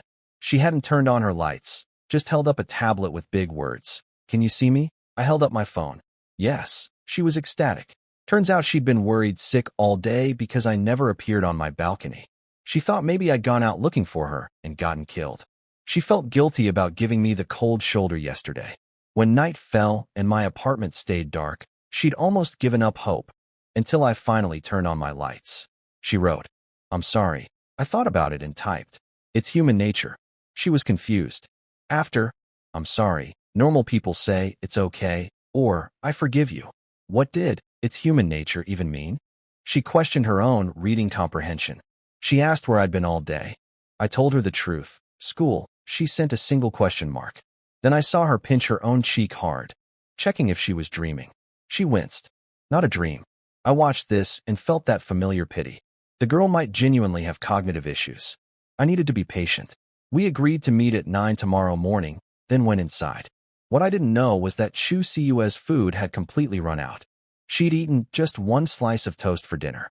All she had left was that bag of sour plum candy I'd given her at the supermarket. She was saving it for the next 2 days, not much energy in it, but maybe enough to not starve. She thought about my shopping cart full of supplies and swallowed hard. She was also thinking about her best friend Yukurson, wondering if she was alive. And her mom. She felt miserable. Meanwhile, I was writing my diary. Day 3. The streets are quieter. Today I went to school and met a kind teacher and understanding classmates. The entry pushed my points to exactly 1,000. Not a single point to spare. 10 pull time. No hesitation. The card galaxy swirled to life. First 3 cards. Thanks for playing, thanks for playing, thanks for playing. Classic opening. Fourth, another thanks for playing. Then things got interesting. Fifth, a stat card. White quality, 10 attribute points. Sixth, an ordinary long sword. White quality. The new card was interesting. Ordinary long sword. White quality. Description. Equipped to pretend you're a hero. And best sword in the village. Pretend? I could pretend to be the supreme god of the immortal realm too. Would that help? Useless sounding description. The rest of the 10 pull was mostly thanks for playing, 6 of them total. But the very last card was something new. A regeneration card, green quality. That was a tier above white. Its effect was rapid healing, with better results on lower life forms. The description just said, "Don't die." Something about that phrase felt familiar, almost nostalgic. I used the stat card first, putting 10 more points into strength. The warm feeling rushed through me again. 10 minutes later, my stats read, Strength 38, Speed 15, Constitution 17. Constitution got a nice boost this time as a side effect. Then I equipped the ordinary longsword. A plain, standard-issue sword appeared in my hand, exactly as boring as the cartoon on the card. This is the village's best sword. I got curious. I had my maxed-out kitchen knife, enhanced 99 times, sharp enough to cut through iron. How would it compare? I swung them against each other. A metallic clash, then a clean snap. The kitchen knife broke in half. My legendary blade that had slaughtered hundreds of zombies retired in an instant. The system even gave it a eulogy, a knife with a glorious past that met its end in a peak-level duel. So this ordinary sword was far stronger than a maxed kitchen knife. Good to know. I used my last crystal core to enhance it once, then discovered I could recall it back into card form at will. Way more convenient than carrying a knife around. I could summon it from thin air whenever I needed it. Imagine someone thinking you're unarmed, then boom, giant sword. After the excitement wore off, I went to bed. Slept like a rock. Day 4. Green sun rose right on schedule. I woke up at 9 feeling completely refreshed. My body was needing less and less sleep. I could probably stay up all night and still feel fine. But I refused to give up sleeping. Even if I became immortal someday, I'd still eat, sleep, and enjoy life. What's the point of getting stronger if you stop being yourself? I walked to the balcony and waved at Chu Siue, who'd been waiting across the way. Good morning. Chu Siue was actually surprised I showed up on time. Only made her wait 15 minutes. A new record apparently. We started chatting through our usual method. She held up her whiteboard. I held up my phone. Couldn't shout because of zombies, so this weird visual texting was all we had. She wrote, "Just woke up? Have you eaten? Not yet. Me neither. No food left at home. Oh, I'm so hungry. Haven't eaten properly in a day. You're not hungry if you haven't eaten. I am hungry. Don't be hungry. I'm so tired. Don't be tired." She looked like her brain was short-circuiting. In my defense, I was distracted. I'd just checked today's roll. Roll, funhaver. Yesterday, I was a normal person. Today I was a funhaver. How was that a logical progression? This system was something else. The only quote that came to mind was, "I am joy itself." The best part. Every time I made Chu Siue frustrated, the system gave me points. As a funhaver, you sensed Chu Siue's negative emotions. 25 points, then 18, then more.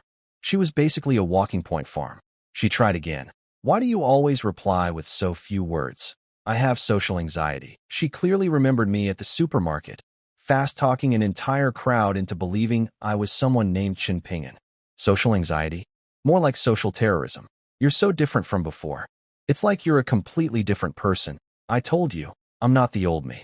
Let's start fresh, she wrote excitedly. "Hi, I'm Chu Siue. Nice to meet you. You're celebrating too early." She looked like she wanted to throw something at me. Eventually, she swallowed her pride and wrote what she'd been trying to hint at the whole time. "Can you give me some food? Why didn't you just say?" So from the start, I needed to keep her alive. She was my point generator. Without her negative emotions, where was I going to farm system points today? I wasn't going outside. I'd already gone out yesterday. I'm the kind of person who's too lazy to take out the trash. But how to get food across? Our buildings were at least 20 to 30 meters apart. Today's funhaver ability was still unknown, and yesterday's normal person invisibility was probably weakened. While I was thinking, Chu Siue tried something. She'd changed into athletic clothes and was stretching. She had a ball tied to a rope and tried to throw it across the gap between our buildings, planning to set up a simple zip line with a basket. The ball landed on the ground between the buildings. Zombies swarmed it instantly. She panicked and dropped the rope. She smiled at me apologetically, embarrassed. I understood what she was trying to do, but she'd wildly overestimated her throwing strength. Even a female Olympic champion would struggle with that distance. But it gave me an idea. I found a long rope at home, tied a plastic ball to the end, and typed on my phone, "Move to the side." She was skeptical. She knew Chen Mo had skinny arms and mediocre gym scores. No way he could throw that far with the accuracy needed. I took a deep breath. I could feel a faint breeze stir around me. I gripped the ball, channeled all 38 points of strength into my arm, closed one eye to aim at her balcony, and let it fly. The ball shot out like a bullet, tearing through the air with a whistling sound. It slammed into the wall of her balcony so hard that the plastic shattered on impact, half of it embedding into the concrete. Chu Siue stared at the ball stuck in her wall, then slowly turned to look at me.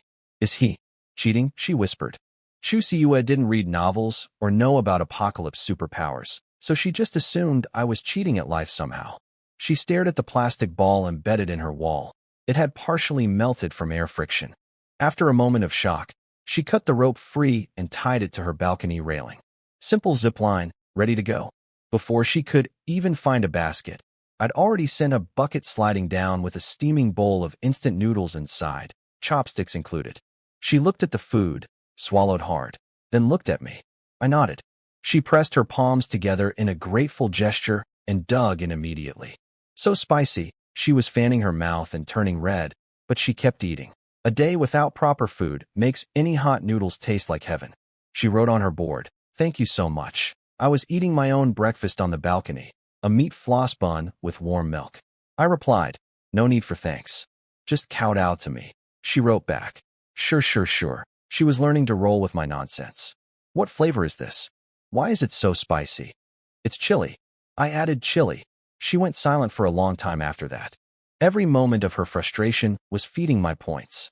As a fun haver, you sensed negative emotions. Points kept rolling in. She was the perfect experience farm. When she stopped writing, I typed.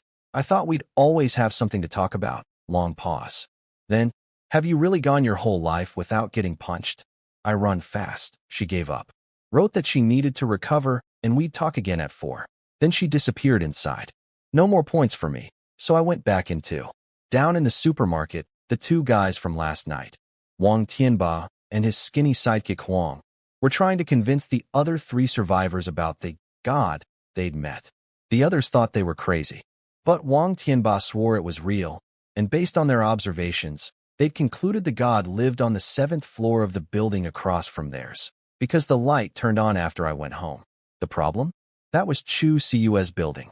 They'd gotten the process perfectly right and the conclusion completely wrong. They set up incense and prayer mats from the supermarket stock and started bowing toward her apartment. Chu Cu, who couldn't even feed herself, was now being worshipped as a deity by people with a full supermarket of supplies. Back home, I was bored. No internet, no movies, no entertainment. I regretted not grabbing a novel or something when I went out yesterday. I lay on my beautiful soft bed, checked my points. 328, enough for 3 single pulls. The Funhaver roll earned points insanely fast, even faster than normal person. Let's pull some cards. First pull, thanks for playing. Second, a stat card. Third, thanks for playing. Not bad. At least I got something useful. I used the stat card immediately, pushing my strength to 48. My body barely reacted this time. Ever since that growth spurt where I briefly hit 2 meters tall, my physique had crossed some threshold. Adding 10 points now felt like nothing. Around noon, I was debating what to eat when a piercing sound cut through everything. An air raid siren. It was designed to carry. The entire city of Ningjiang could probably hear it. And if humans could hear it, zombies definitely could. What followed was something I'd never forget. Every zombie in sight started running toward the sound. Hundreds, thousands, a black tide flooding the streets. Some were missing limbs and still crawling. The ground trembled from the stampede. I even saw a parked truck getting slowly pushed forward by the sheer mass of bodies slamming into it. Mixed in the horde were evolved zombies, speed types darting through the crowd, strength types towering over 2 meters, all heading toward the city center. I had no idea who triggered that siren. Their odds of survival were basically 0, but they just saved countless people trapped behind barricades by pulling every zombie in the area away.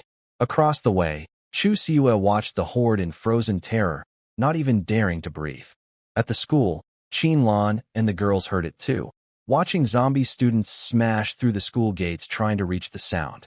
Even Xue Qingqiu, the cosplay girl hiding on her 2nd floor, peeked through her curtains and nearly fell over when a rock kicked up by a zombie hit her window. Eventually, the siren stopped. Silence returned. The streets were completely empty, and I was grilling meat on the balcony with a beer. The zombie stampede had been basically a live-action 4K horror movie, and now I had front-row seats to a peaceful, zombie-free afternoon. Chu Siwa noticed me eating barbecue and was stunned by my nerve. But she'd just had the noodles I sent over, so at least she wasn't hungry. Down in the supermarket, Wang Tianba and his crew were shaken. They'd noticed the zombies were faster than before, definitely evolving. Only 4 days in, and the zombies were already getting stronger. One guy kicked a shelf in frustration, yelling about how novels always had humans awakening powers alongside zombie evolution. Where were the human abilities? Huang insisted the god was real. The others shot him down. If there was a god on the 7th floor across the street, why didn't he stop that terrifying zombie wave? The argument got heated until Wang Tianba calmed everyone down, pointing out they at least had a full supermarket of food, which put them ahead of most survivors. Everyone settled down to eat lunch. Then, a new sound. Heavy, deep, rhythmic, slow thuds, one after another. The bottles on the supermarket shelves started trembling. A sound started up, slow, heavy thuds that made the drinks in the supermarket tremble. The guys downstairs went to investigate. When Huang pulled the wooden board off the window, no green sunlight came through. Just shadow. A wall of gray-blue flesh stood in front of the supermarket. Rough skin with deep ridges, like an elephant's hide. Then it moved. An arm as thick as a tree trunk punched through the truck, blocking the entrance. Steel crumpled like aluminum foil in its grip. With one shove, the multi-ton truck went skidding 15 meters down the street. The thing was 4 meters tall, nearly 2 meters wide. A tank-type evolved zombie, standing in front of the supermarket like some ancient beast. From my balcony, I scanned it while sipping beer and eating barbecue. Strength, 41. Speed, 12. Constitution, 25. Impressive stats across the board, except for speed. But here was the funny thing. This monster was 4 or 5 meters tall, and its strength was still lower than mine. My 48 beat its 41. When did I get this strong? Down below, the 5 supermarket survivors were facing death. One exit, blocked by a monster. Even if they got past it, the streets were full of zombies. There was nowhere to go. Huang dropped to his knees at the entrance, the closest person to the creature. But he wasn't surrendering to the zombie. He was praying, toward the 7th floor across the street. God, all-powerful deity beyond this world, please save your lost followers. Cast your gaze upon this hell on earth. Wang Tianba knelt beside him, facing what they believed was my home, which was actually Chu Siyue's apartment. God, please save us. When you have a moment, please save the world. Chu Siyue was watching through her telescope. She couldn't hear them clearly from this distance, but she could see people bowing in her direction. She shook her head, confused, and kept watching. The glass door shattered with a single poke from the tank zombie's finger. Huang was right there, inches away, still praying, never stopping. The massive hand reached toward him, a palm the size of a boulder, about to crush an ant. Everyone else shut their eyes. They didn't want to watch. But the hand never came down. What came down was the zombie's head. The tank zombie's head hit the ground like a boulder. The supermarket survivors stared in disbelief. 1 second, an unstoppable monster. The next, headless. A plain sword was embedded in the ground where it fell, still vibrating with leftover force. Nobody knew where it came from. Like a flying sword from heaven. That was me, of course. I'd thrown my sword from the 7th floor. It came to me on impulse. Earlier today, I'd practiced my aim throwing that rope to Chu Siyue. My strength was 48, way above the zombie's 41. And the ordinary long sword was absurdly sharp after being enhanced. So I figured, why go downstairs when I can just chuck the sword? It worked perfectly. One throw, clean decapitation. The crystal core shattered on impact too, and the sword absorbed 63 enhancements from that single kill, way more than the 1 per kill from ordinary zombies. The card was already starting to glow faintly green, like it was close to upgrading. The best part? I recalled the sword back into card form from 7 floors up. Today's Funhaver roll apparently gave me some kind of spiritual ability, that spur-of-the-moment instinct to throw the sword, the perfect aim, the remote recall. Yesterday, I couldn't do any of that. Down below, Huang was crying and praising the heavens. Wang Tianba thanked the Almighty God. All 5 men were now kowtowing toward the 7th floor across from them, which was still Chu Siyue's apartment. Points flooded in from everyone's emotions. Wang Tianba's gratitude, Huang's devotion, the other 3's newfound faith, and Chu Siyue's utter confusion about why people were bowing at her building and how that giant zombie died. I drained my beer. Beautiful. Chu Siyue tried to get my attention, but I was already heading inside. She rigged up the zipline we'd built and sent over a small insulated box with a written note about what she'd just witnessed and a time to talk tomorrow. Smart girl sometimes. I took my afternoon nap. Woke up feeling strangely melancholy from a dream I couldn't remember. For days in this world now. Most people would be homesick, but I felt fine. Days 1 and 2 I'd lounged at home with wine and steak. Day 3, the whole world treated me as normal. Day 4, I was powerful enough to kill evolved zombies without leaving my balcony. Sword goes out, sword comes back. Room service monster slaying. What I didn't know was that the person who triggered the air raid siren was a pale, bespectacled man trapped in the city's clock tower. He'd been cornered with no way out, no food, no hope. He decided that if he was going to die anyway, he'd do something useful first. He pulled the alarm hoping it would help others survive. I hope they can live, were his last words before the zombies broke through his door. I'd been right. Whoever pulled that siren didn't make it. But they saved more people than they'd ever know. I spent the evening thinking about what I'd learned so far. For days, for identities, each with a pattern. Background extra on day 1. Still no idea what that did. Probably something about reducing my presence, but nothing happened that day to test it. Bystander gave me supervision and the ability to scan anything I looked at. Normal person made the whole world treat me as normal. Zombies avoided me within 3 meters. Fun havers seemed to be mental or spiritual. I could sense my cards within about 100 meters and recall them at will, like some kind of psychic link. Each identity also had its own way of earning points. Background extra needed me to chat in groups. Bystander rewarded observation. Normal person rewarded doing ordinary daily activities. Fun haver fed off emotions, other people's emotions caused by me. I hated how cryptic this system was. Just tell me what things do. Why the riddles? But I never stress over what I can't figure out. Hungry? Eat. Tired? Sleep. Confused? Stop thinking about it. Dinner was light, sliced tomatoes with sugar. The fridge was running low on fresh ingredients. Compared to my steak and wine days, this was practically peasant food. But variety is healthy. Afterward, I experimented with today's ability. I waved my hand and summoned all my cards from the system space. They floated in the air before slowly drifting down. Gray, thanks for playing cards. The white, ordinary long sword. The green, regeneration card. Kind of impressive looking, actually. Once I had enough cards, I could throw them all into the air for a dramatic entrance. I am the ancient Greek god of cards. I checked my character card. The illustration for Funhaver was a cartoon clown with an abstract expression. A bit unsettling. They say the system reflects its owner, but I'm a cheerful, positive guy. What's with the clown? I wrote my diary entry. Day 4. Air raid siren today. My points had reached 688. If I hadn't wasted 300 on those impulsive single pulls earlier, I'd have had enough for a 10 pull tonight. Tomorrow, then. I tried the TV, nothing but static. Power grid must have been failing. Figured I'd just go to sleep. Then explosions lit up the distant sky. Multiple detonations, fire painting the night red. Before I could process what was happening, the streetlights started going out. A wave of darkness sweeping toward me from the city center, fast, one light after another. 2 seconds later, it reached my building. My lights went dead.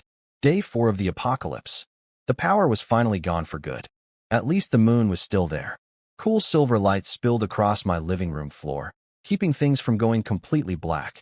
I walked to the balcony and looked up at the moon, and waved hello to Chu Siua. That evening, Chu Siua was puffing her cheeks at me like an angry frog. She gestured toward the zip line between our buildings. She'd sent me a message earlier that I hadn't checked. It was about the tank zombie incident downstairs. She'd watched the whole thing through her telescope, but hadn't realized I was the one who killed it. I didn't care about hiding my strength. I wasn't the type to play the secretly powerful game. If someone asked, my answer was simple. I'm invincible, do what you want. She held up her tablet. I'm starving. I held up my phone. What? You're getting remarried? She was livid.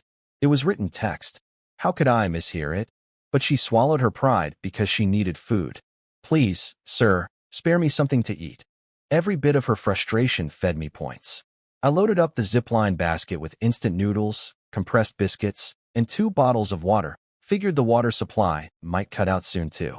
She tore into the biscuits immediately, chewing angrily while glaring at me the whole time. She was the perfect automatic point farming machine. Every angry bite generated system points.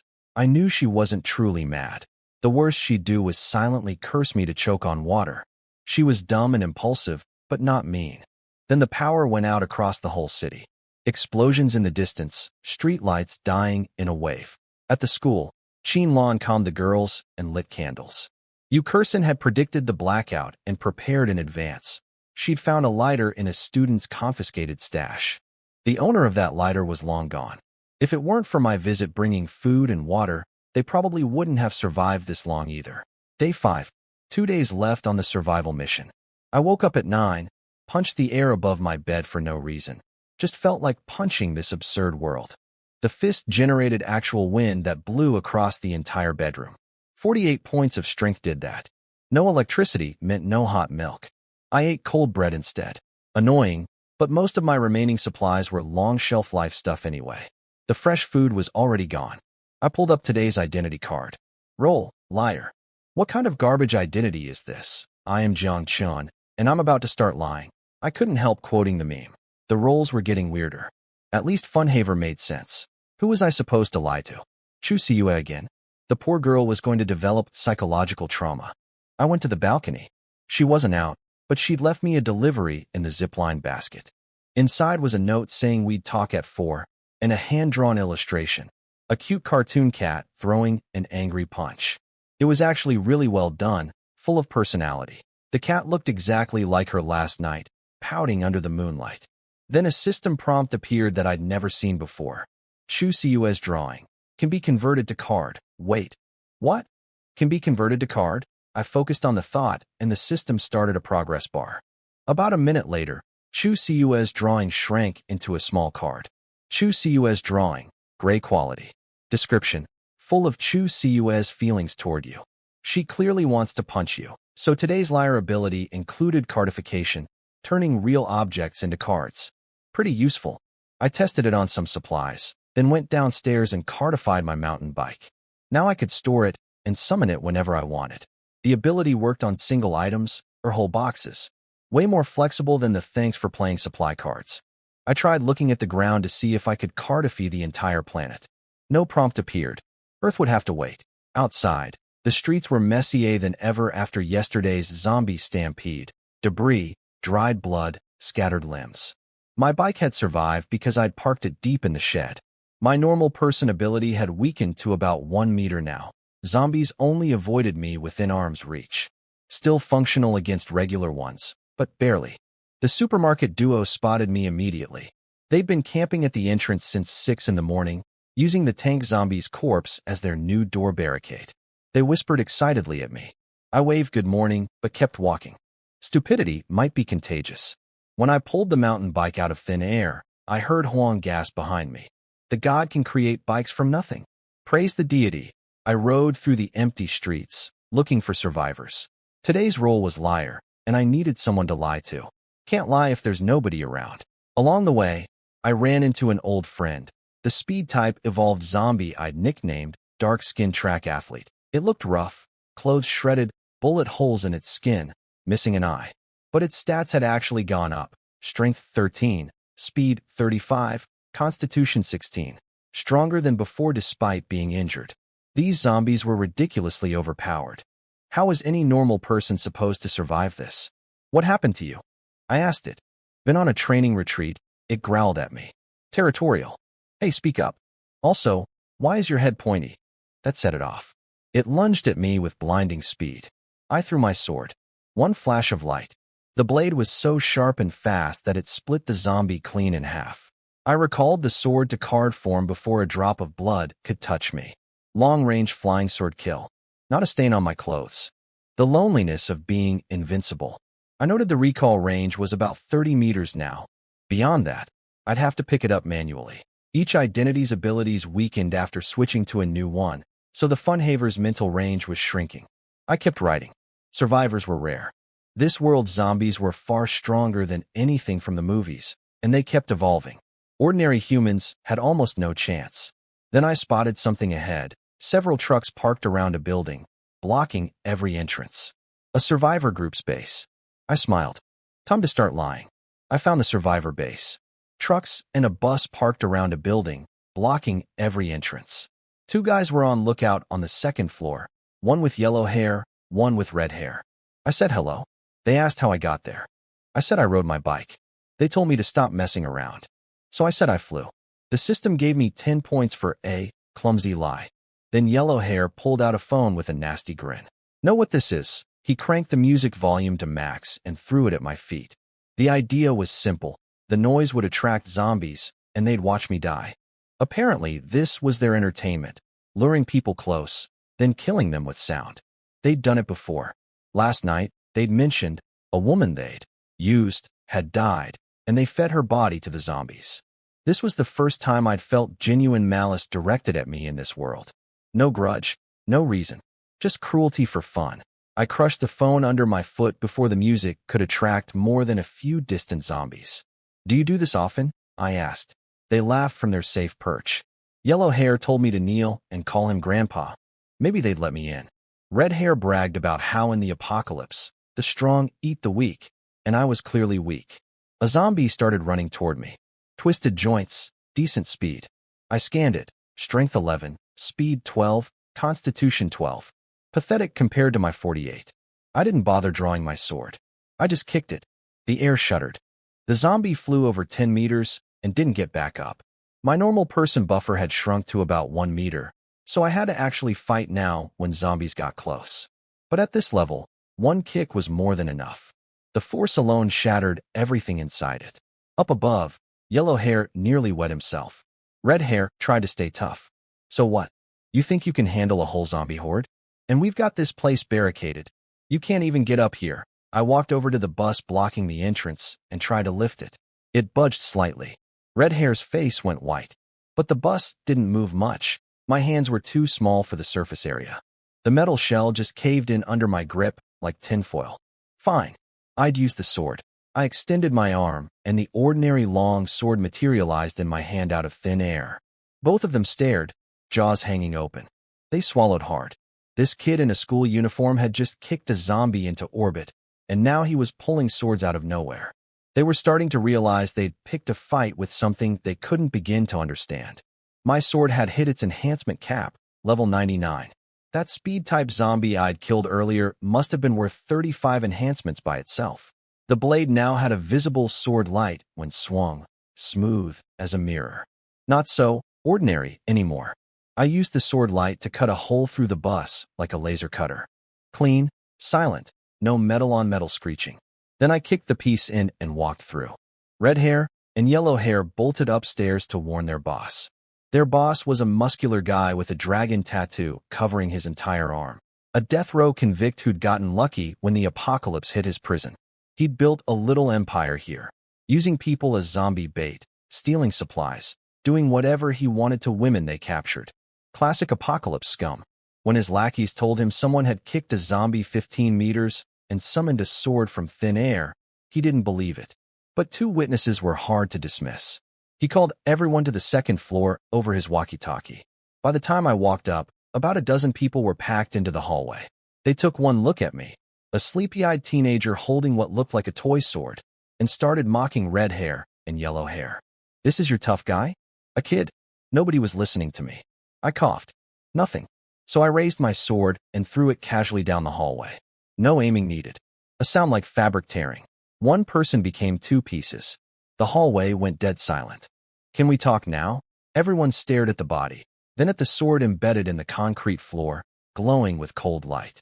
Some of them got ideas. Maybe the sword was what made me strong. If they grabbed it, they'd be unstoppable too. 2 of them lunged for it simultaneously. I recalled the sword to card form before they could touch it. It reappeared in my hand. Some people don't learn. I threw the sword twice more. 2 more bodies. Flying sword technique. Send it out. Recall it. Repeat. Nobody else moved after that. The tattooed boss finally stepped forward with a forced smile. Hey there, young friend. No need for hostility. What's your name? Time to test today's ability. I'm Tang San, level 68 control type, War Soul Emperor. Pleased to meet you. He had absolutely no idea what I was talking about, but he kept smiling. So, Brother Tang San, did we offend you somehow? I told him what happened. I'd said hello to his lookouts, and they'd tried to kill me with a music-playing phone. His face went dark. He turned around. You 2, get over here. Yellow Hair and Red Hair were trembling, crawling forward, begging for mercy. Big brother, I didn't know. Please forgive me. I'll do anything. I looked at them calmly. Minutes ago, they were laughing about watching people die. Now they were crying. You don't know you were wrong. You just know you're about to die. They collapsed, then crawled toward me, kowtowing. I glanced down at the street. A few zombies were wandering below. You 2 love watching people run from zombies, right? Jump down. Let me see how fast you can run. They begged their boss to help. The tattooed guy saw an opportunity to impress me and had his men tie them up and throw them out. The zombies caught them quickly. Their screams were awful, each bite of fresh agony. They finally understood what their victims had felt. The boss brought me to his office, pouring tea, bowing, completely different from the ruthless gang leader he'd been moments ago. He asked if I'd awakened supernatural abilities. I nodded. My abilities are superhuman strength, super speed, enhanced constitution, universal appraisal, zombies treat me as one of their own, flying sword that hits wherever I aim, and spatial storage. He was stunned. He'd never believed in abilities before. They'd captured so many people and never found one. But all those powers in one person? I asked why there were no women here. He smiled. Bad timing. The brothers used them all up. Threw the bodies to the zombies afterward. Then he offered to kidnap a beautiful woman he'd spotted near the school for me. My anger was quiet but real. I asked about the cannon fodder system. He got enthusiastic. Explained how they tied people to trucks as zombie bait when scavenging. Men became bait, women became toys. They ran a point system. The more people you lured in, the higher your rank. These weren't people anymore. They were wolves wearing human skin. You've got quite the leadership mind, I said. He beamed and offered me the boss position. No thanks. But let's play a game, I said. We'll bet on whether the food your cook is making has cilantro in it. If it does, you all die. If it doesn't, you live. His face went pale. Sweat beaded on his forehead. He'd forgotten, during our pleasant conversation, that I was something far beyond human. Can I ask why? He said, voice shaking. He couldn't figure out what he'd done wrong. He'd been respectful, even offered me first pick of women. Was I really going to kill them over something as naive as justice? In the apocalypse? I smiled. I destroy you. What's it got to do with you? I wasn't interested in debating morality. I just didn't like what I saw, so I'd act on it. Simple. His hope died. He'd been planning to talk his way out, learn about my abilities, maybe turn the tables someday. I wasn't giving him that chance. The food arrived. 4 dishes and a soup. He frantically scanned each one for cilantro. First dish, no cilantro. Second, none. Third, fourth, clear. 1 dish left. His heart was pounding like a drum. 5th dish, no cilantro. He exhaled like he'd been holding his breath underwater. He looked at me, hoping I'd keep my word. I was smiling at him. Sorry, I don't eat beef. The tattooed boss never got to find out if there was cilantro. There was no beef in those dishes either. It didn't matter. The game was rigged from the start. I'd never planned to let any of them live. In the dim building, my sword flashed through the darkness. Silver light, 1 position per second. Screams, then silence. Blood pooled in the hallway. Thunder cracked. Rain poured down in sheets. I was the only person left in the building. I went looking for an umbrella and found a storage room. The only one available was pink. A bit girly, but better than getting soaked. I don't care what people think of me. As I grabbed it, something fell, a small pink backpack. The kind a little girl would carry to school. Its owner was gone. I killed those animals too quickly. I sighed and left. Things like this were happening everywhere in the apocalypse. I couldn't fix all of it. But if it crossed my path, I didn't mind swinging my sword. No trouble at all. The rain was torrential.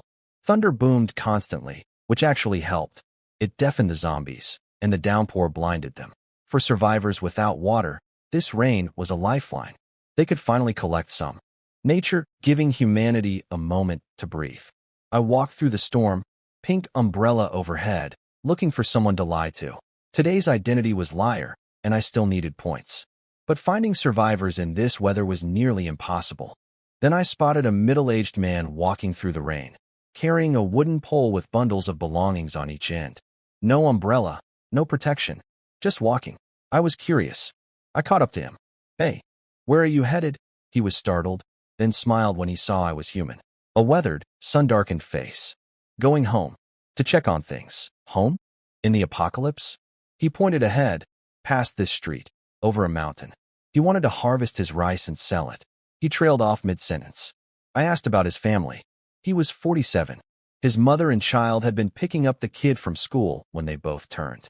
His wife had been caught by a zombie, but rather than become one of those things, she jumped from a building right in front of him. A family of 4, now just him, walking alone through the end of the world, still smiling gently. He slipped on the wet road. I caught his arm. Thank you, young man. It's been a long time since I talked to anyone. Thanks for walking with me a bit. But you probably have your own things to do. I can manage from here. I stopped walking and called after him. Take care, brother. Watch the road. He turned and smiled. Thanks. You take care too. He disappeared into the curtain of rain. He had his own road. I turned around, holding my pink umbrella. Everyone has their own path in this world. Bad people live their way. Good people live theirs. And I live mine. The system chimed. As a liar, you didn't lie, but you understood something about the essence of lying. 100 points. Points hit 1,030. Enough for a 10 pull, but I still didn't fully understand what liar meant.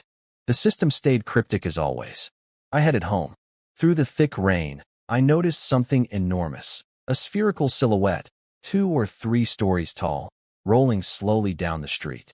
Through the rain, I finally saw what that massive shape was, a ball of zombies. Dozens of them fused together, limbs and torsos merged into one enormous sphere of flesh, 2 or 3 stories tall, rolling down the street. They were still alive, still groaning, forming some kind of shared organism. I scanned it, strength 38, speed 16, constitution 50. That last number was labeled transcendent, the highest rating I'd ever seen. Even the tank zombie only hit 41 in its best stat. I threw my sword at it. The blade cut through easily enough, slicing a zombie right off. But within seconds, the wound sealed and a new zombie grew in its place. I tried several more times, same result every time. Regeneration. This thing had no obvious weak point. It hadn't noticed me yet thanks to the heavy rain blocking its vision. I was about to leave. Killing it wouldn't benefit me anyway. My system wasn't about grinding monsters. I needed cards and points, not zombie kills. Then a baby cried. I looked toward the sound. A young mother was standing by a window in a nearby building, desperately trying to muffle her infant. But the zombie ball heard it. It turned and started rolling toward them, crushing everything in its path. Cars flattened, trash cans smashed into 2 dimensions. Worse, any zombie it rolled over got absorbed into the mass. It was getting bigger. If it reached that building, the mother and baby were dead. I sighed. I really didn't want to kill you. Why'd you have to go and do this? After everything today, the evil gang, the lonely farmer who'd lost his entire family, and now this disgusting thing threatening a mother and child. I was angry. System. Draw cards. The galaxy spun. I skipped through fast, only caring about stack cards. Got 3 this time. Lucky. I used all 3 on strength. First card. 48 jumped to 58. Light flashed through my body. My blood felt like it was boiling. The rain hitting my skin evaporated into steam. Second and third cards. Strength rocketed to 78. Transcendent, level. Speed shot to 27. Constitution to 28. Both extremely strong. My eyes were glowing faintly white. The zombie ball stopped. It sensed danger. Then it charged at full speed. Way faster than before, its massive weight turning it into a wrecking ball that could demolish a building. I took a deep breath. Visible white air streamed into my lungs. I tossed my pink umbrella straight up into the sky, clenched my fist, and as the ball of flesh reached me, I punched it with everything I had. The ball's momentum died instantly. From my fist, ripples spread across the surface like waves on water. Then the entire thing exploded into a rain of blood and gore. I caught my pink umbrella as it came back down, blocking every drop. Everyone has their own path. Yours just happened to be a dead end. A green stone fell from the sky. A zombie crystal core, but green quality, not the usual gray-white. I picked it up. Same function as normal cores, but clearly a higher grade. Before I could finish examining it, a young woman's voice called out from the building window. Are you a god? I looked up. The young mother was on the 2nd floor, clutching her baby, whispering down to me. Are you a god? Are you here to save the world? No. Oh. She bit her dry lips. Thank you for saving us. Would you like to come up? I can cook you something to repay you. I could see clearly. Her face had no color at all. She barely had any food. She'd come to the window to collect rainwater and brought the baby because she couldn't leave it alone. You barely have anything to eat yourself? I said. Step aside for a moment. She moved. I summoned 6 gray cards and flicked them up to her window. Before she could ask what they were, they materialized into jugs of water, compressed biscuits, and canned fruit, right there on her floor.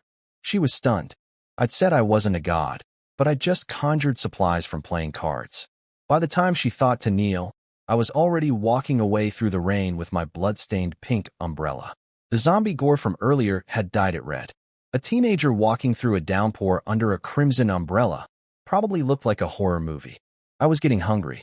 I remembered the 4 dishes and soup from that gang's hideout. Looked pretty good, actually. But I couldn't eat someone's food and then kill them. That would be impolite. And I'm a polite person. With some free time, I organized my card collection. I had dozens now, draws from the gacha plus things I'd cardified today. I converted some thanks for playing cards into specific supplies, then recardified them by category. That way I could summon exactly what I needed instead of gambling on random drops. Then I checked what I'd actually pulled in that rushed 10 draw before the zombie ball fight. 3 stack cards, already used, 6 thanks for playing, and 1 new card I hadn't examined yet. Upgrade card, white quality. Effect, upgrades any card to white quality. I immediately tried it on my character card. Failed. Either the character card was already above white, or the system had predicted I'd try something like that. I thought about what to upgrade. Thanks for playing? Pointless. I had plenty of supplies. Food cards? Upgrading a compressed biscuit wouldn't suddenly give it stat bonuses. A weapon? I already had the village sword at white quality. I wasn't going to dual wield.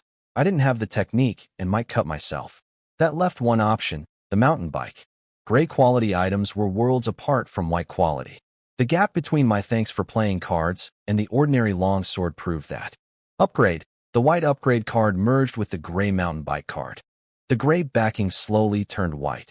Upgrade successful. Mountain bike has evolved into ordinary mount. Ordinary mount. My giant mountain bike was gone. What happened to it? I summoned the card. Out popped. A brand new mountain bike. Exactly the same as before. That's it. Nothing changed. System, you scammed my upgrade card, I sighed. Should have upgraded the umbrella instead. It was raining too hard to ride anyway, so I touched the bike to put it back. Then something happened.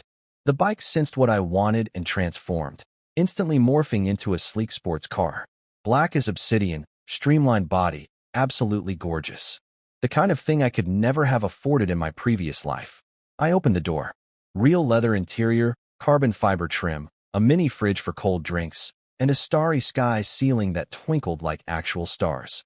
Rain tapping against the glass roof sounded incredible. One problem, I never learned to drive. As if hearing my thought, the driver's seat vanished. The space expanded, and a mechanical voice spoke. Smart driving system at your service. Please select a destination. Is that you, Optimus Prime? This was more sci-fi than the zombie ball. A fully customizable, self-driving future car. I could change its form just by thinking. Back to a bike, a motorcycle, whatever. The only downsides were weak impact resistance, and it couldn't handle extreme conditions like being submerged or extreme temperatures. I put my blood-red umbrella in the storage compartment and said, "Home." The car glided through the rainy streets, weaving around debris. I lay back and watched the rain through the glass ceiling. I'm actually riding in a luxury car, made it home safely. I collapsed onto my bed. That beautiful, big, soft bed. I wish someone would invent an automatic cooking machine. Or better yet, food that just jumped into my mouth. I asked the system if it could do food delivery. No response. Useless. I ate a self-heating meal and fell asleep to the sound of rain and thunder. Woke up around 5. Remembered I was supposed to meet Chu Siua at 4. Went to the balcony. She wasn't there. Too much rain for an open balcony. She'd left a whiteboard message and lined up bottles and pots to collect rainwater. Her note said, "Rain too heavy today. Let's talk same time tomorrow. I have food, don't worry. You have lots of supplies, but collect water too. Don't know how long this will last." She'd run out of space on the board trying to finish her thought. Smart girl. Because when I went to flush the toilet, I discovered the water had stopped too. Power died yesterday, water died today. Internet, electricity, water, every pillar of civilization, gone. At least I'd checked the map before and knew there weren't any nuclear plants nearby. Wouldn't want to randomly explode without knowing why. After dinner, I wrote my diary. Day 5. Heavy rain. Met some terrible people, met some good ones. Then I cardified the diary. The system task said survive 7 days. I was almost done. Soon I'd probably return to the real world, and this diary would be my only memento of everything that happened here. The card read, Diary, unknown quality. The diary card showed, unknown quality, with no description of its function. The card back wasn't any color, just a slowly swirling vortex. Mysterious. Maybe my bystander ability wasn't high enough to read it yet. 2 more days until the mission ended. Maybe I'd find out then. Meanwhile, at a military base underground, officers and scientists were watching drone footage with grim faces. They'd cataloged the evolved zombies, speed types, strength types, and the Titan, that 4-meter tank zombie I'd killed with a flying sword. It had taken the military heavy weapons to bring one of those down. Then the officer showed them today's footage.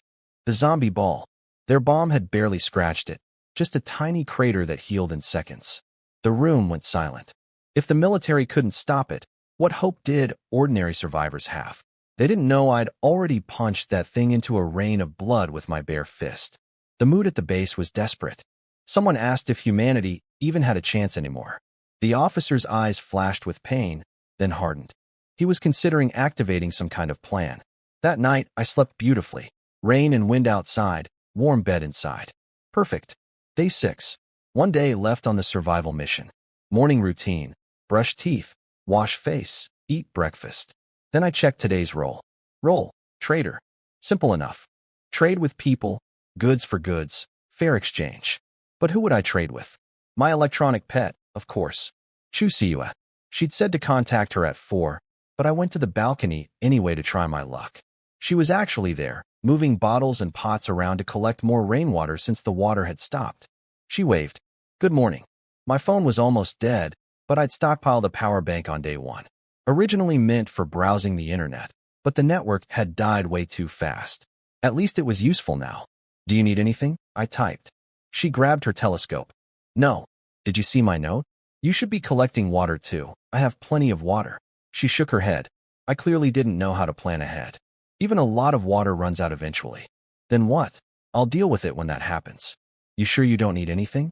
Canned fish? Canned fruit? A nice hot self-heating hot pot. There won't be electricity anymore. Don't you want something warm? She swallowed. She'd been rationing strictly, just enough to stay alive. She felt bad always asking me for food. In the apocalypse, food meant survival, and she didn't want to be a burden. Won't that leave you short? She wrote. I have tons. Don't worry. She was moved almost to tears. In a world like this, someone willing to share their food, their chance at survival. It felt impossibly kind. He's so generous. I could cry, she thought, eyes glistening. She wrote on her board. Okay, thank you so much. I typed back. It'll cost you. Chu Siu's gratitude hit a wall instantly.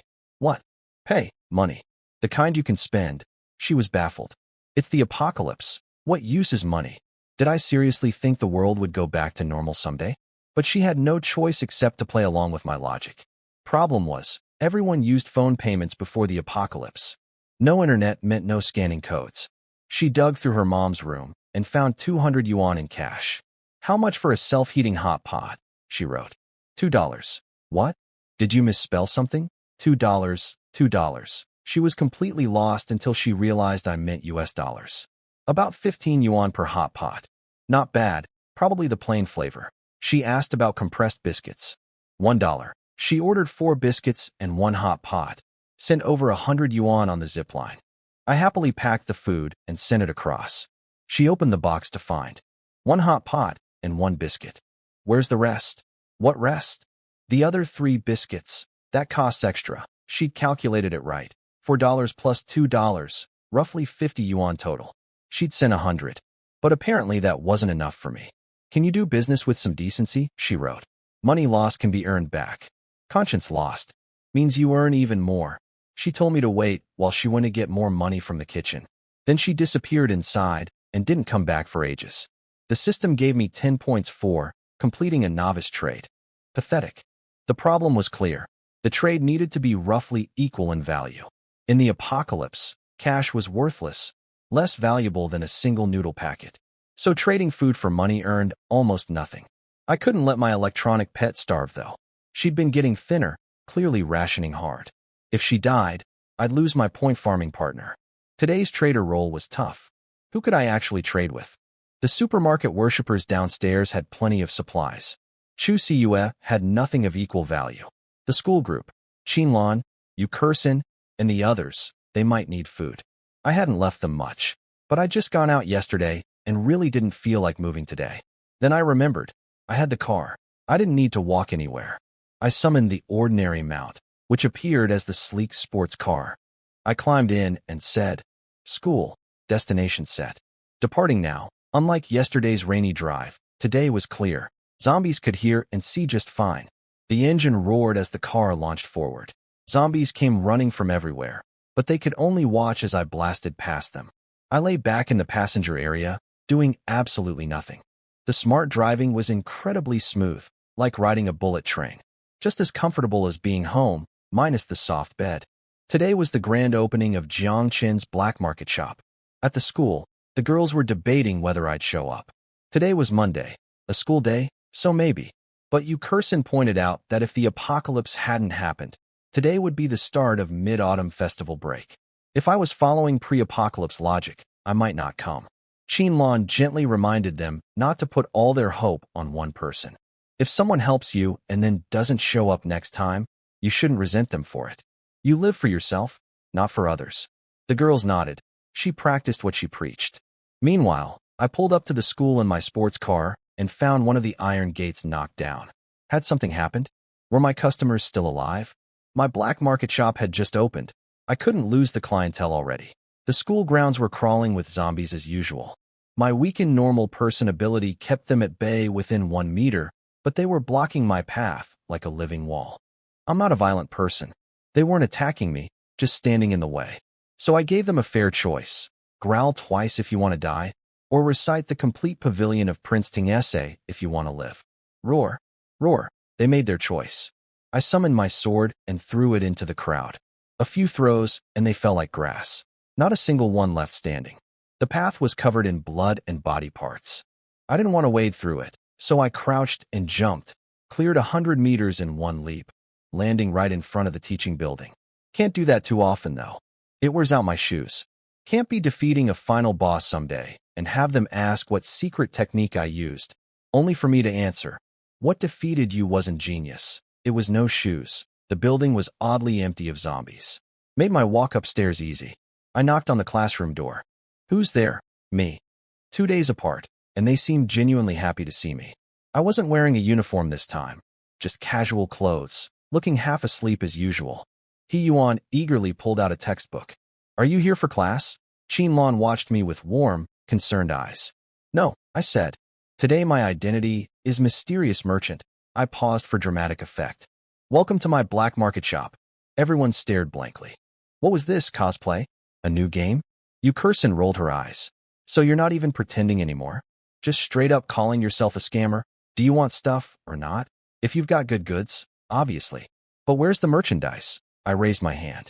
Cards floated into the air around me. He Yuan gasped. Then, one by one, the cards materialized into supplies, canned fruit, jugs of water, instant noodles, sausages.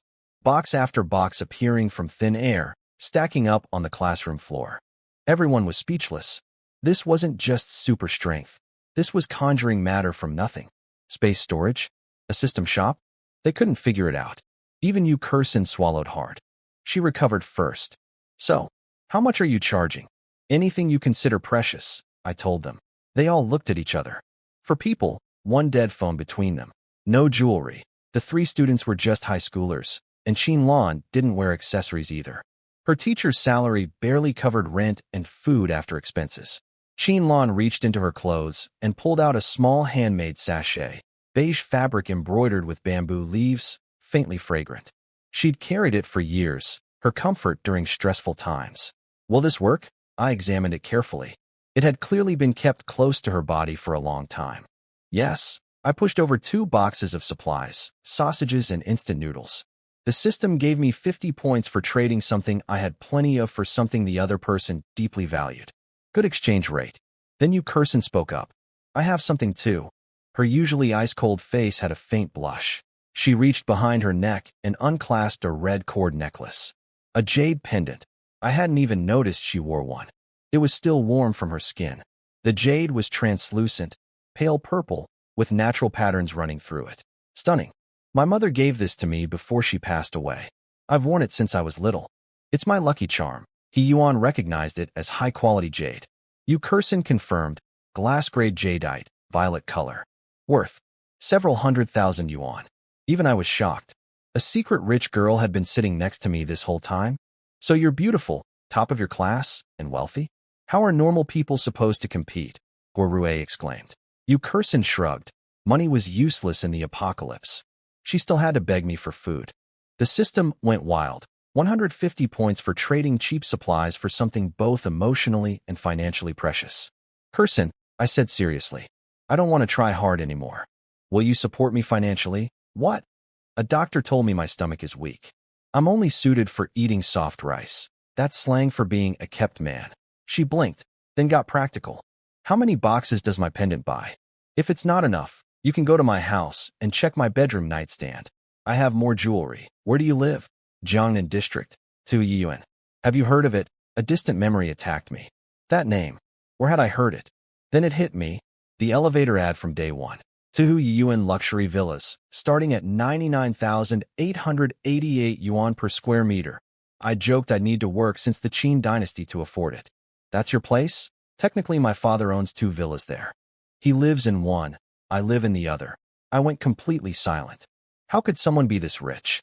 Meanwhile, across the city in that very neighborhood, a middle-aged man in a suit was staring at a photo of a young girl, cold-faced, mature beyond her years. You Curson as a child. He was her father, drowning in regret. Maybe I was wrong, he murmured. I pushed her so hard with elite education. She never had a single easy day, and now the apocalypse makes it all meaningless. Maybe death would finally give her peace. What kind of father am I? He lowered his head in despair. Then, a banging on his door. Meanwhile, across the city at Sihuyuan, Yu Kurson's luxury neighborhood, her father was having his world collapse. He was a middle-aged man in a suit, staring at an old photo of his daughter at 12 or 13. Even then, her face held that cold, mature look that didn't belong on a child. He'd pushed her relentlessly with his elite education, endless studying, endless demands, no childhood. She'd done everything he asked without complaint, until she started to hate him. They'd become estranged. He eventually backed off, transferred her to a new school in this city, bought 2 villas so she'd have her own space. When he heard she'd made a friend, a girl named Chu Siua, he'd finally felt relief. He'd been planning to see her during Mid-Autumn Festival, to apologize properly. Then the apocalypse came. Now a 2-meter evolved zombie had smashed through the neighborhood gates. His villa was the closest to the entrance, so he'd taken in a dozen wealthy residents early on. Terrible decision. These people were useless, complaining about not having personal chefs, black truffle, or baths, offering him money and company shares to save them, as if any of that mattered now. The zombie started hammering on his front door. Unlike normal zombies, this one seemed to know people were inside. A few punches and the heavy wooden door splintered apart. Panic erupted. The fat businessman's mistress kicked him away screaming. Everyone was crying and begging for help. The social hierarchy, wealth, status, connections, all of it meaningless when the building collapses. Rich or poor, everyone is equally helpless.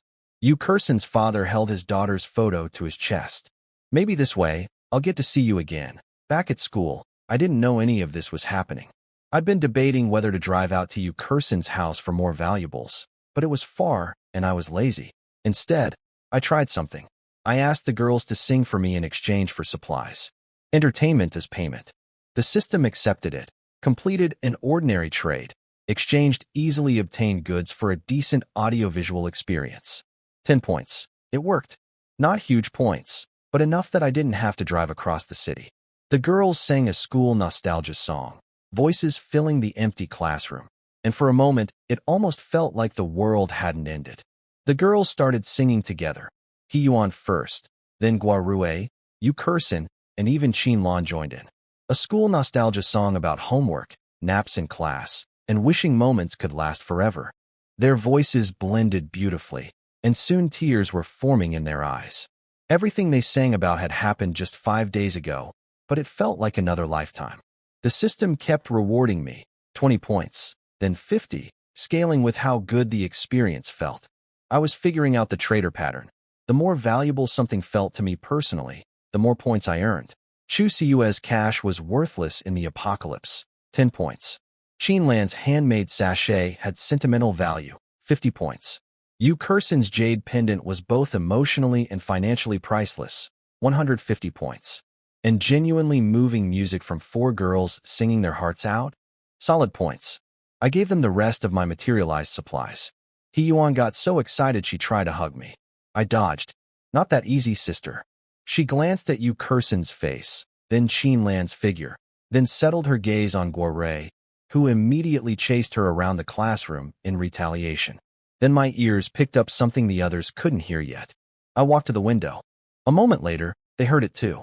A military broadcast from helicopters overhead. Attention survivors. The military will use drones to gather zombies and conduct missile strikes on the following areas.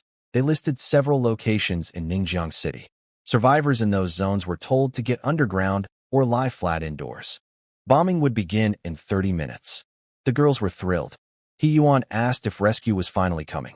Yu Kursen explained that modern militaries had devastating firepower, cruise missiles, fighter jets, heavy weapons that could fire thousands of rounds per minute. The delay was because the zombie virus had hit everywhere simultaneously, devastating military forces too. Now they'd finally regrouped enough to act. But I shook my head internally. These girls had only seen regular zombies on day one. Slow, weak, barely different from humans. They had no idea what was out there now. Strength type evolved zombies that could stop trucks. Speed types too fast for bullets. Tank types that shrugged off conventional weapons. And that regenerating zombie ball that laughed off bombs. This wasn't going to be as simple as they hoped. Military drones swept through the school, drawing out the remaining zombies with high-frequency sound waves. There weren't many left here, mostly stragglers from the gym. I looked through the window as the drones passed and noticed something. Is that a person over there? My reasoning was simple. The school had tons of zombies on day one. I killed a bunch on day 3. The air raid siren on day 4 pulled most of them away. Today, the stragglers rushed me, and I cut them down with my flying sword. That should have been all of them, unless some zombies were too busy surrounding a survivor to come after me. I'll go check downstairs, I told the girls, then opened the 4th floor window and jumped out. Behind me I heard gasps. They rushed to the window, terrified I'd splattered on the ground. But with my stats, a 4-story drop was nothing. I landed fine and walked toward the gym. The military drones had already cleared the remaining school zombies, so it was quiet. The gym was mostly empty, just one half-bodied zombie crawling toward me. I put it down quickly. No survivors in sight. I was about to leave when I noticed the bathroom. A body lay in the doorway, a student in uniform, badly eaten, face unrecognizable.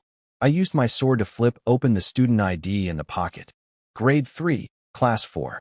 Zhong Li, the sports captain. The guy who'd been stuck on the gym windowsill since day 1, chatting with us in the group before the internet died. He'd survived 5 days on nothing but bathroom tap water. Then yesterday the water stopped. With nothing left to drink, he must have made a desperate break for it this morning, and the zombies got him. I brought the news back upstairs. Yu Kursen worked out the timeline. He'd probably come out around 7 or 8 this morning. Starving, dehydrated after the water cut out, too weak to fight. If he'd waited just half a day more, Qin Lan said quietly, the drones would have drawn the zombies away. He would have been saved. I thought the same thing. The guy had toughed it out for 6 days. A few more hours and I would have found him alive. Yu Kursen's father wasn't so lucky either. Over at Suhu Yiyuan, a middle-aged zombie in a suit was now wandering the luxury compound, a photo of his daughter still tucked in his pocket. He'd been just hours away from rescue too. Then came the military's main event. Swarms of drones blanketed the city, blasting high-frequency sound waves. Zombies poured out of every building, street, and alley, forming a tide that dwarfed even the air raid siren's horde. Millions of zombies in a city of several million people, with over 99% infected. The drones herded them toward pre-designated open areas, kill zones. Most regular zombies couldn't keep up with the modified military drones, but some speed-type evolved zombies leaped up and snatched a few out of the sky. Still, the majority completed their mission. In the underground base, the officer watched drone feeds showing oceans of zombies packed together, arms raised, reaching for the sky. Among them were multiple titans, those 4-meter tank zombies, standing out like giants in a crowd. "Where's the fusion zombie?" he muttered. The massive zombie ball was nowhere on any screen. Something that big should have been impossible to miss. He didn't know I'd already punched it into a blood mist yesterday. No time to wait. Every target zone reported ready. The officer's eyes hardened with fury and resolve. Fire. Missiles screamed across the sky toward the city. This was basically the peak of conventional military power. Anything stronger would be nuclear, and you can't nuke a city full of scattered survivors and expect good results. The explosions were massive. Fireballs swallowed entire blocks. Temperatures hit thousands of degrees, vaporizing ordinary zombies instantly. Even the evolved types, strength and speed, turned to charcoal in seconds. The tank-type titans lasted a few seconds longer, but the secondary fires finished them off. When the smoke cleared, not a single zombie was standing at the blast sites. At the military base, soldiers watching the drone feeds started cheering. They'd lost so many comrades to this nightmare. The officer finally let himself collapse into his chair. He hadn't slept properly in days. Maybe now they could send out cleanup teams and start rescuing civilians. Then a soldier's voice cut through the relief. "Sir, there's still movement at the blast center." The officer shot to his feet so fast he nearly blacked out from low blood sugar. On the screen, lying in the smoldering crater, was a zombie. About 4 meters tall like a titan, but leaner. And instead of gray skin, it had no skin at all, just exposed red muscle covering its entire body. Its shoulders glowed red in a pulsing rhythm, like breathing. Its wounds were healing. Visibly, not as fast as the zombie ball, but fast enough to watch. Then it jumped, dozens of meters straight up, and smashed the drone. Screen went black. Dead silence in the base. This thing had survived a direct missile hit, could regenerate, and was fast enough to catch a military drone midair. At the school, we heard and saw the explosions too. The girls got excited. Maybe rescue was coming. I shook my head. If nothing unexpected happens. Something unexpected probably happened. With my enhanced vision, I'd seen a red figure leap up and destroy the drone. If a zombie was still that active after a missile strike, the operation had failed. The girls were disappointed. They really wanted the apocalypse to end. They weren't like me. I had my big soft bed at home. They'd been sleeping on hard classroom floors, getting cold at night. I reassured them that the bombing had still wiped out huge numbers of ordinary zombies. The streets would be much safer now. As long as you didn't run into the missile-proof kind, things were actually better than before. They trusted me. We ate dinner. I was surprised they'd been rationing their supplies so carefully, saving the hot pot, and eating only compressed biscuits for days, keeping the good stuff as something to look forward to. We talked for hours afterward. About Yukersen's childhood, my role-playing, why Chen became a teacher. Eventually, everyone got drowsy. Meanwhile, the military was dealing with the aftermath. The bombing had worked on most zombies. A few speed types had escaped by dodging at the last moment. The remaining ordinary zombies were easy pickings for organized soldiers. But standing in front of the military formation was that thing. 4 meters tall, blood red from head to toe, thick veins crawling across its muscles like snakes. It wasn't attacking yet. It was just standing there. And the pressure it gave off was suffocating. At the military base, they'd named the red zombie Tyrant. It had survived a direct missile hit, could regenerate, and seemed to actually think. The officer ordered a full saturation attack. Every weapon they had, all escape routes blocked. Bullets bounced off it like rain. It walked through gunfire without even flinching.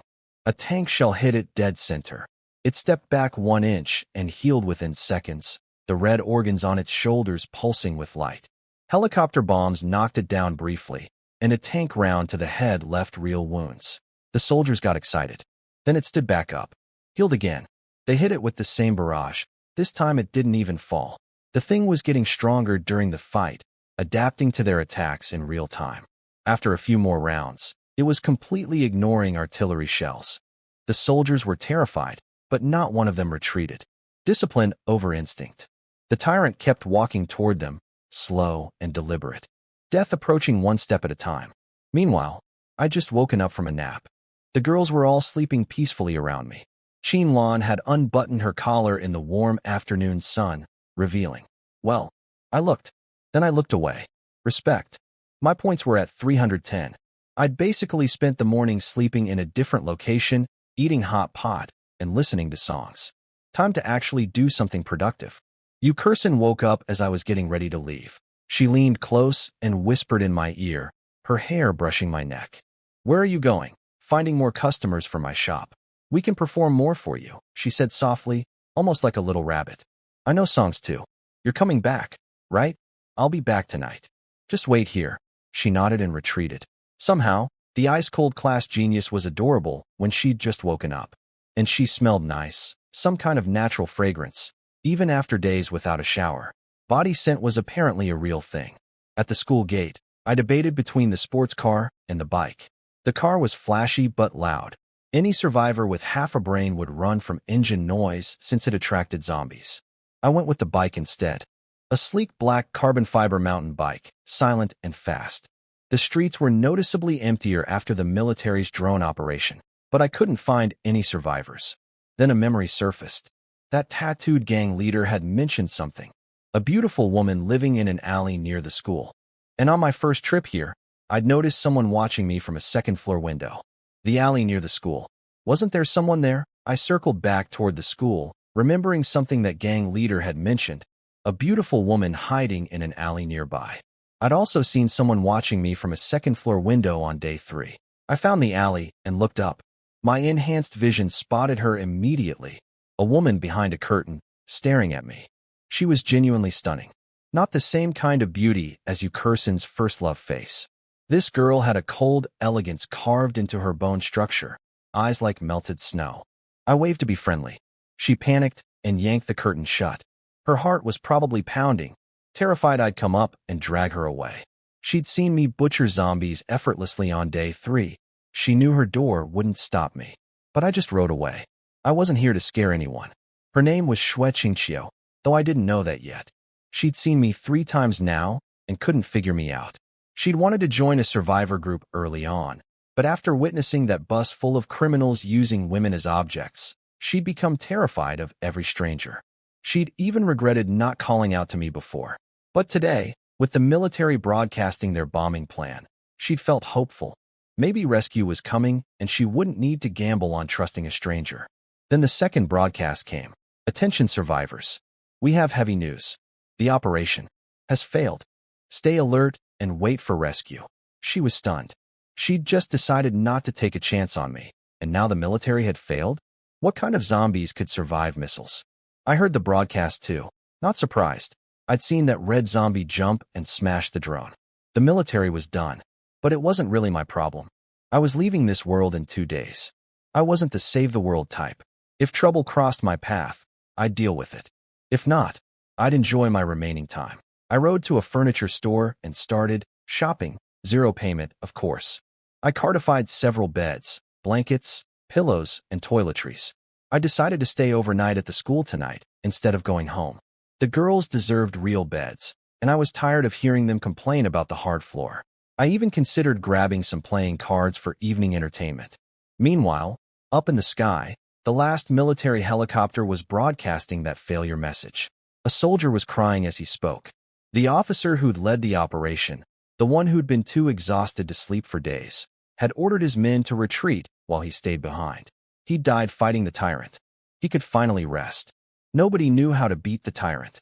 It adapted to every attack, healed from everything, and seemed to actually enjoy the killing. It had intelligence now, emotions. It was smiling. Then the tyrant used a skyscraper as a launch pad, leaped into the air, and destroyed the helicopter mid-flight. It crashed toward the city in flames. The tyrant landed on a rooftop and looked down. Below, in a furniture store, I was debating whether to grab a deck of poker cards. Then something massive hit the ground right outside the store entrance. A zombie dropped from the sky.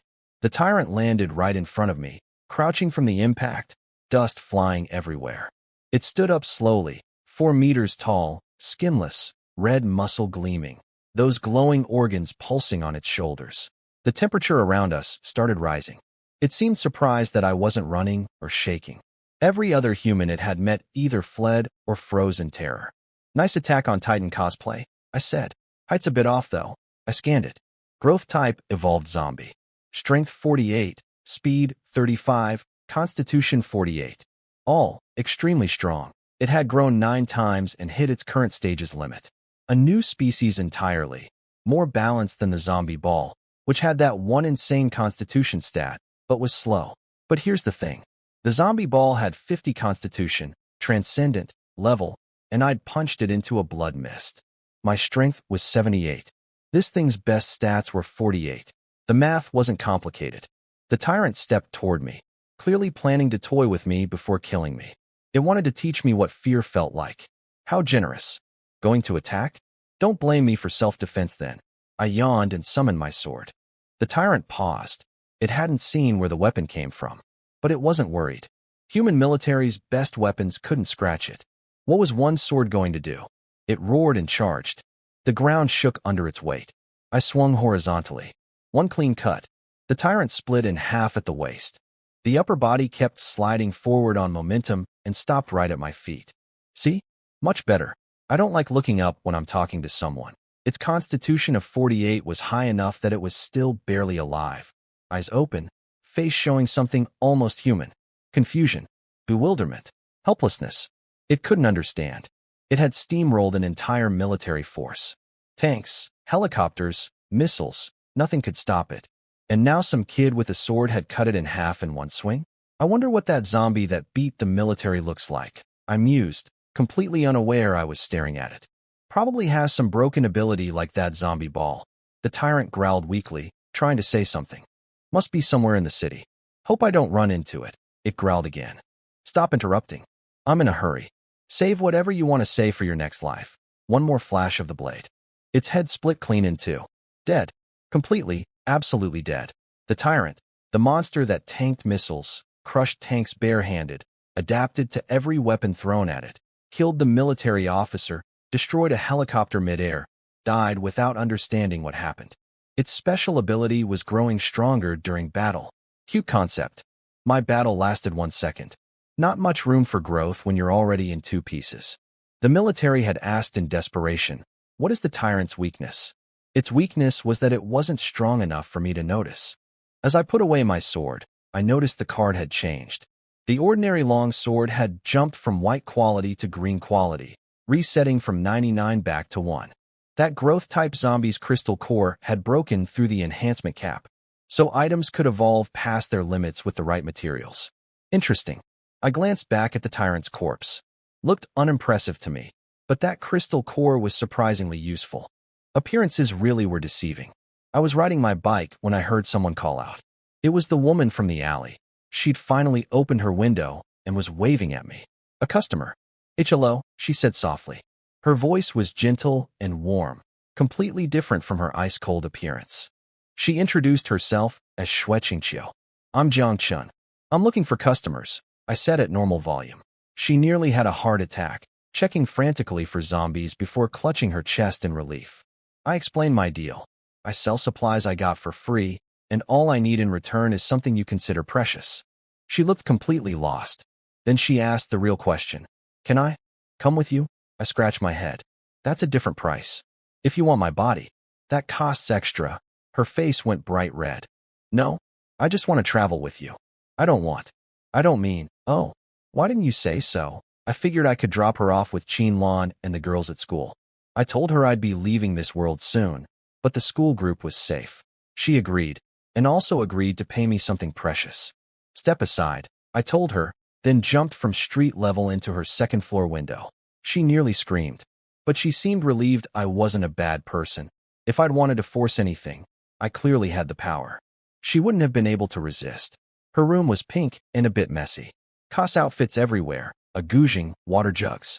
She grabbed a pre-packed backpack. She'd been ready to leave since the military broadcast.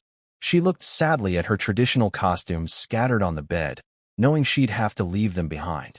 I noticed her gaze. Want to bring the bed too? She thought I was insane. It's not exactly portable. No trouble at all. I cartified the entire bed, costumes included, into a single card. It vanished in seconds. She stared at the empty space where her bed had been, questioning reality.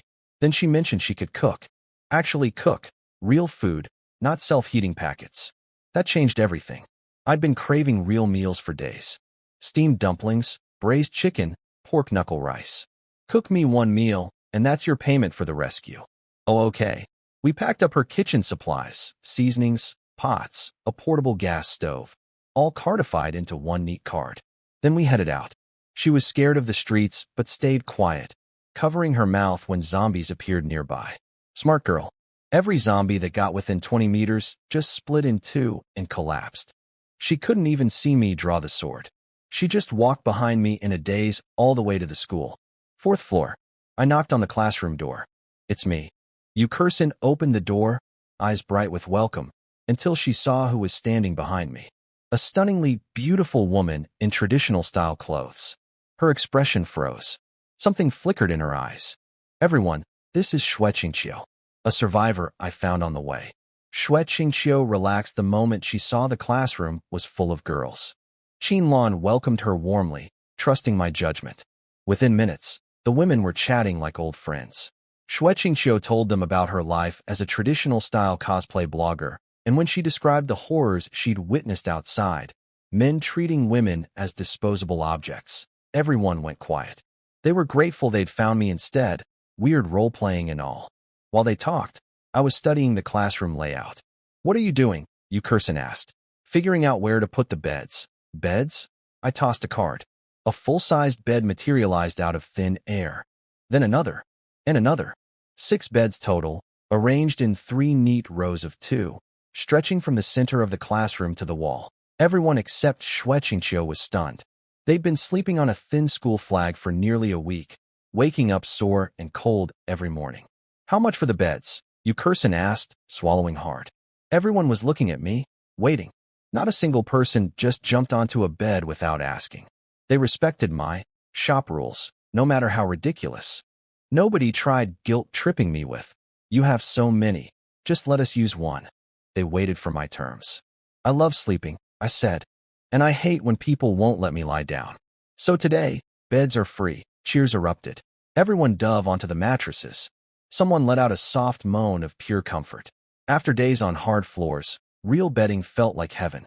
The system rewarded me 50 points for completing a trade with yourself, exchanging easily obtained items for personal happiness. Apparently buying things for yourself counted as a transaction too. I claimed the back left bed by the window. The king's throne. Yukursin was across from me, Qinlan beside me, Xue Qingqiu diagonally opposite. Then Xue Qingqiu offered to cook, her promised payment. I tossed out the kitchen supply cards, and she and Qinlan got to work. The other 3 girls just watched helplessly. None of them could cook. Yukursin sat on her bed and asked me about what I'd said, about someone not letting me sleep. I told her the truth from my old life. Working overtime during the day, staying up late watching videos at night because it was my only free time, then dragging myself to work exhausted the next morning. She looked at me with genuine sympathy. "I think I might actually have depression," I said. "I smile all the time, but I'm suffering inside." "So," I continued, "can I see your legs?" Her sympathy evaporated instantly. "Are you kidding me right now?" "Dinner's ready," Qinlan called. I was at the food before she finished the sentence. The spread was incredible. Pan-seared steak, roasted chicken wings, tomato scrambled eggs, spicy shredded potatoes, beef stew with potatoes, plus 2 self-heating hot pots on the side. Everything steaming and fragrant. Nobody spoke during the meal. Everyone just ate. After days of compressed biscuits and instant noodles, real cooking was almost overwhelming. After dinner, night fell. The power was still out, and clouds hid the moon. Qinlan lit candles everywhere, their light flickering across the classroom. I'd thrown down a large carpet for everyone to sit on. With a new member and full bellies, the mood was warmer than any night before. Everyone shared stories, funny memories from before the apocalypse, people they'd lost, fears they'd been holding in. A real candlelight heart-to-heart. I stayed quiet, just watching. Yukursin sensed my gaze and looked back at me. Our eyes met. Candlelight reflected in her dark pupils like a warm, dim galaxy. "What's wrong?" Yukursin asked, candlelight flickering on her face. "Nothing," I said. She asked about Chu Siua. She'd remembered that I lived near her best friend. I told her Chu Siua was doing fine. She was my customer, after all. Before she could ask more, the clouds shifted and moonlight poured into the classroom. Everyone crowded to the window to look. I ended up squeezed between all of them, soft bodies pressing against me from every side. The last time this many girls leaned on me was playing house as a kid. The moon was stunning. Everyone commented on how bright it was, how they'd never noticed before. Probably because city pollution and light always drowned it out. Xue Qingqiu looked especially beautiful in the moonlight. Her cold features and clear eyes made her look like a moon goddess. Yukursin noticed me looking. "Such bright moonlight," she said suddenly. I shared a memory. Years ago, I walked through the countryside on a night like this. "Really? What were you doing?" grave robbing. The moonlight made it hard. Too bright. Silence. Only He Yuan believed me. Did you run into any ancient traps? Yes. The Public Security Bureau. More silence. You Curson asked if I'd seen a doctor about my condition. Then she brought up something actually interesting. Have you noticed? The sun is green during the day, but the moon looks completely normal at night? Everyone paused. She explained, the moon doesn't generate its own light. It reflects sunlight. If the moon looks normal, that means the actual sunlight reaching it is normal too. So why does the sun appear green to us during the day? Her theory, some kind of special dust orbiting Earth, like a filter. It turns sunlight green when it passes through during the day, but at night, moonlight takes a different path and arrives unfiltered. That's why our days are green, but our nights look the same as before. Can't understand. Court dismissed, I said. She shook her head. It was just a theory anyway. Impossible to prove without someone looking down at Earth from space. Which reminded her that the people on the space station were probably in the worst situation of all. They'd woken up one morning and their entire planet was gone. After the heavy topic, the mood lightened. Everyone was genuinely happy. Finding other survivors, especially other women, in this apocalypse was rare and precious. Having me around apparently added a sense of security, strange as that sounds. We talked until midnight. The girls got bolder as the night went on. Borue even asked Qinlan why she was still single and about her preferences. I just listened, enjoying the entertainment. Since the apocalypse killed the internet, I'd been going to bed early every night. Before transmigrating, I used to stay up watching short videos, sacrificing sleep for my only free time. Now I was accidentally living a healthier lifestyle. Oh right, my diary. I pulled it out of card form and wrote. Day 6. Went to school. Met a new survivor. Xue Qingqiu sang a traditional song when the girls asked her to perform. Haunting and melancholy. She really was a professional content creator. The whole experience felt like living in a girls' dormitory. I'd always wanted to try that. Eventually exhaustion won. We all drifted off. It was the best sleep anyone had gotten in days.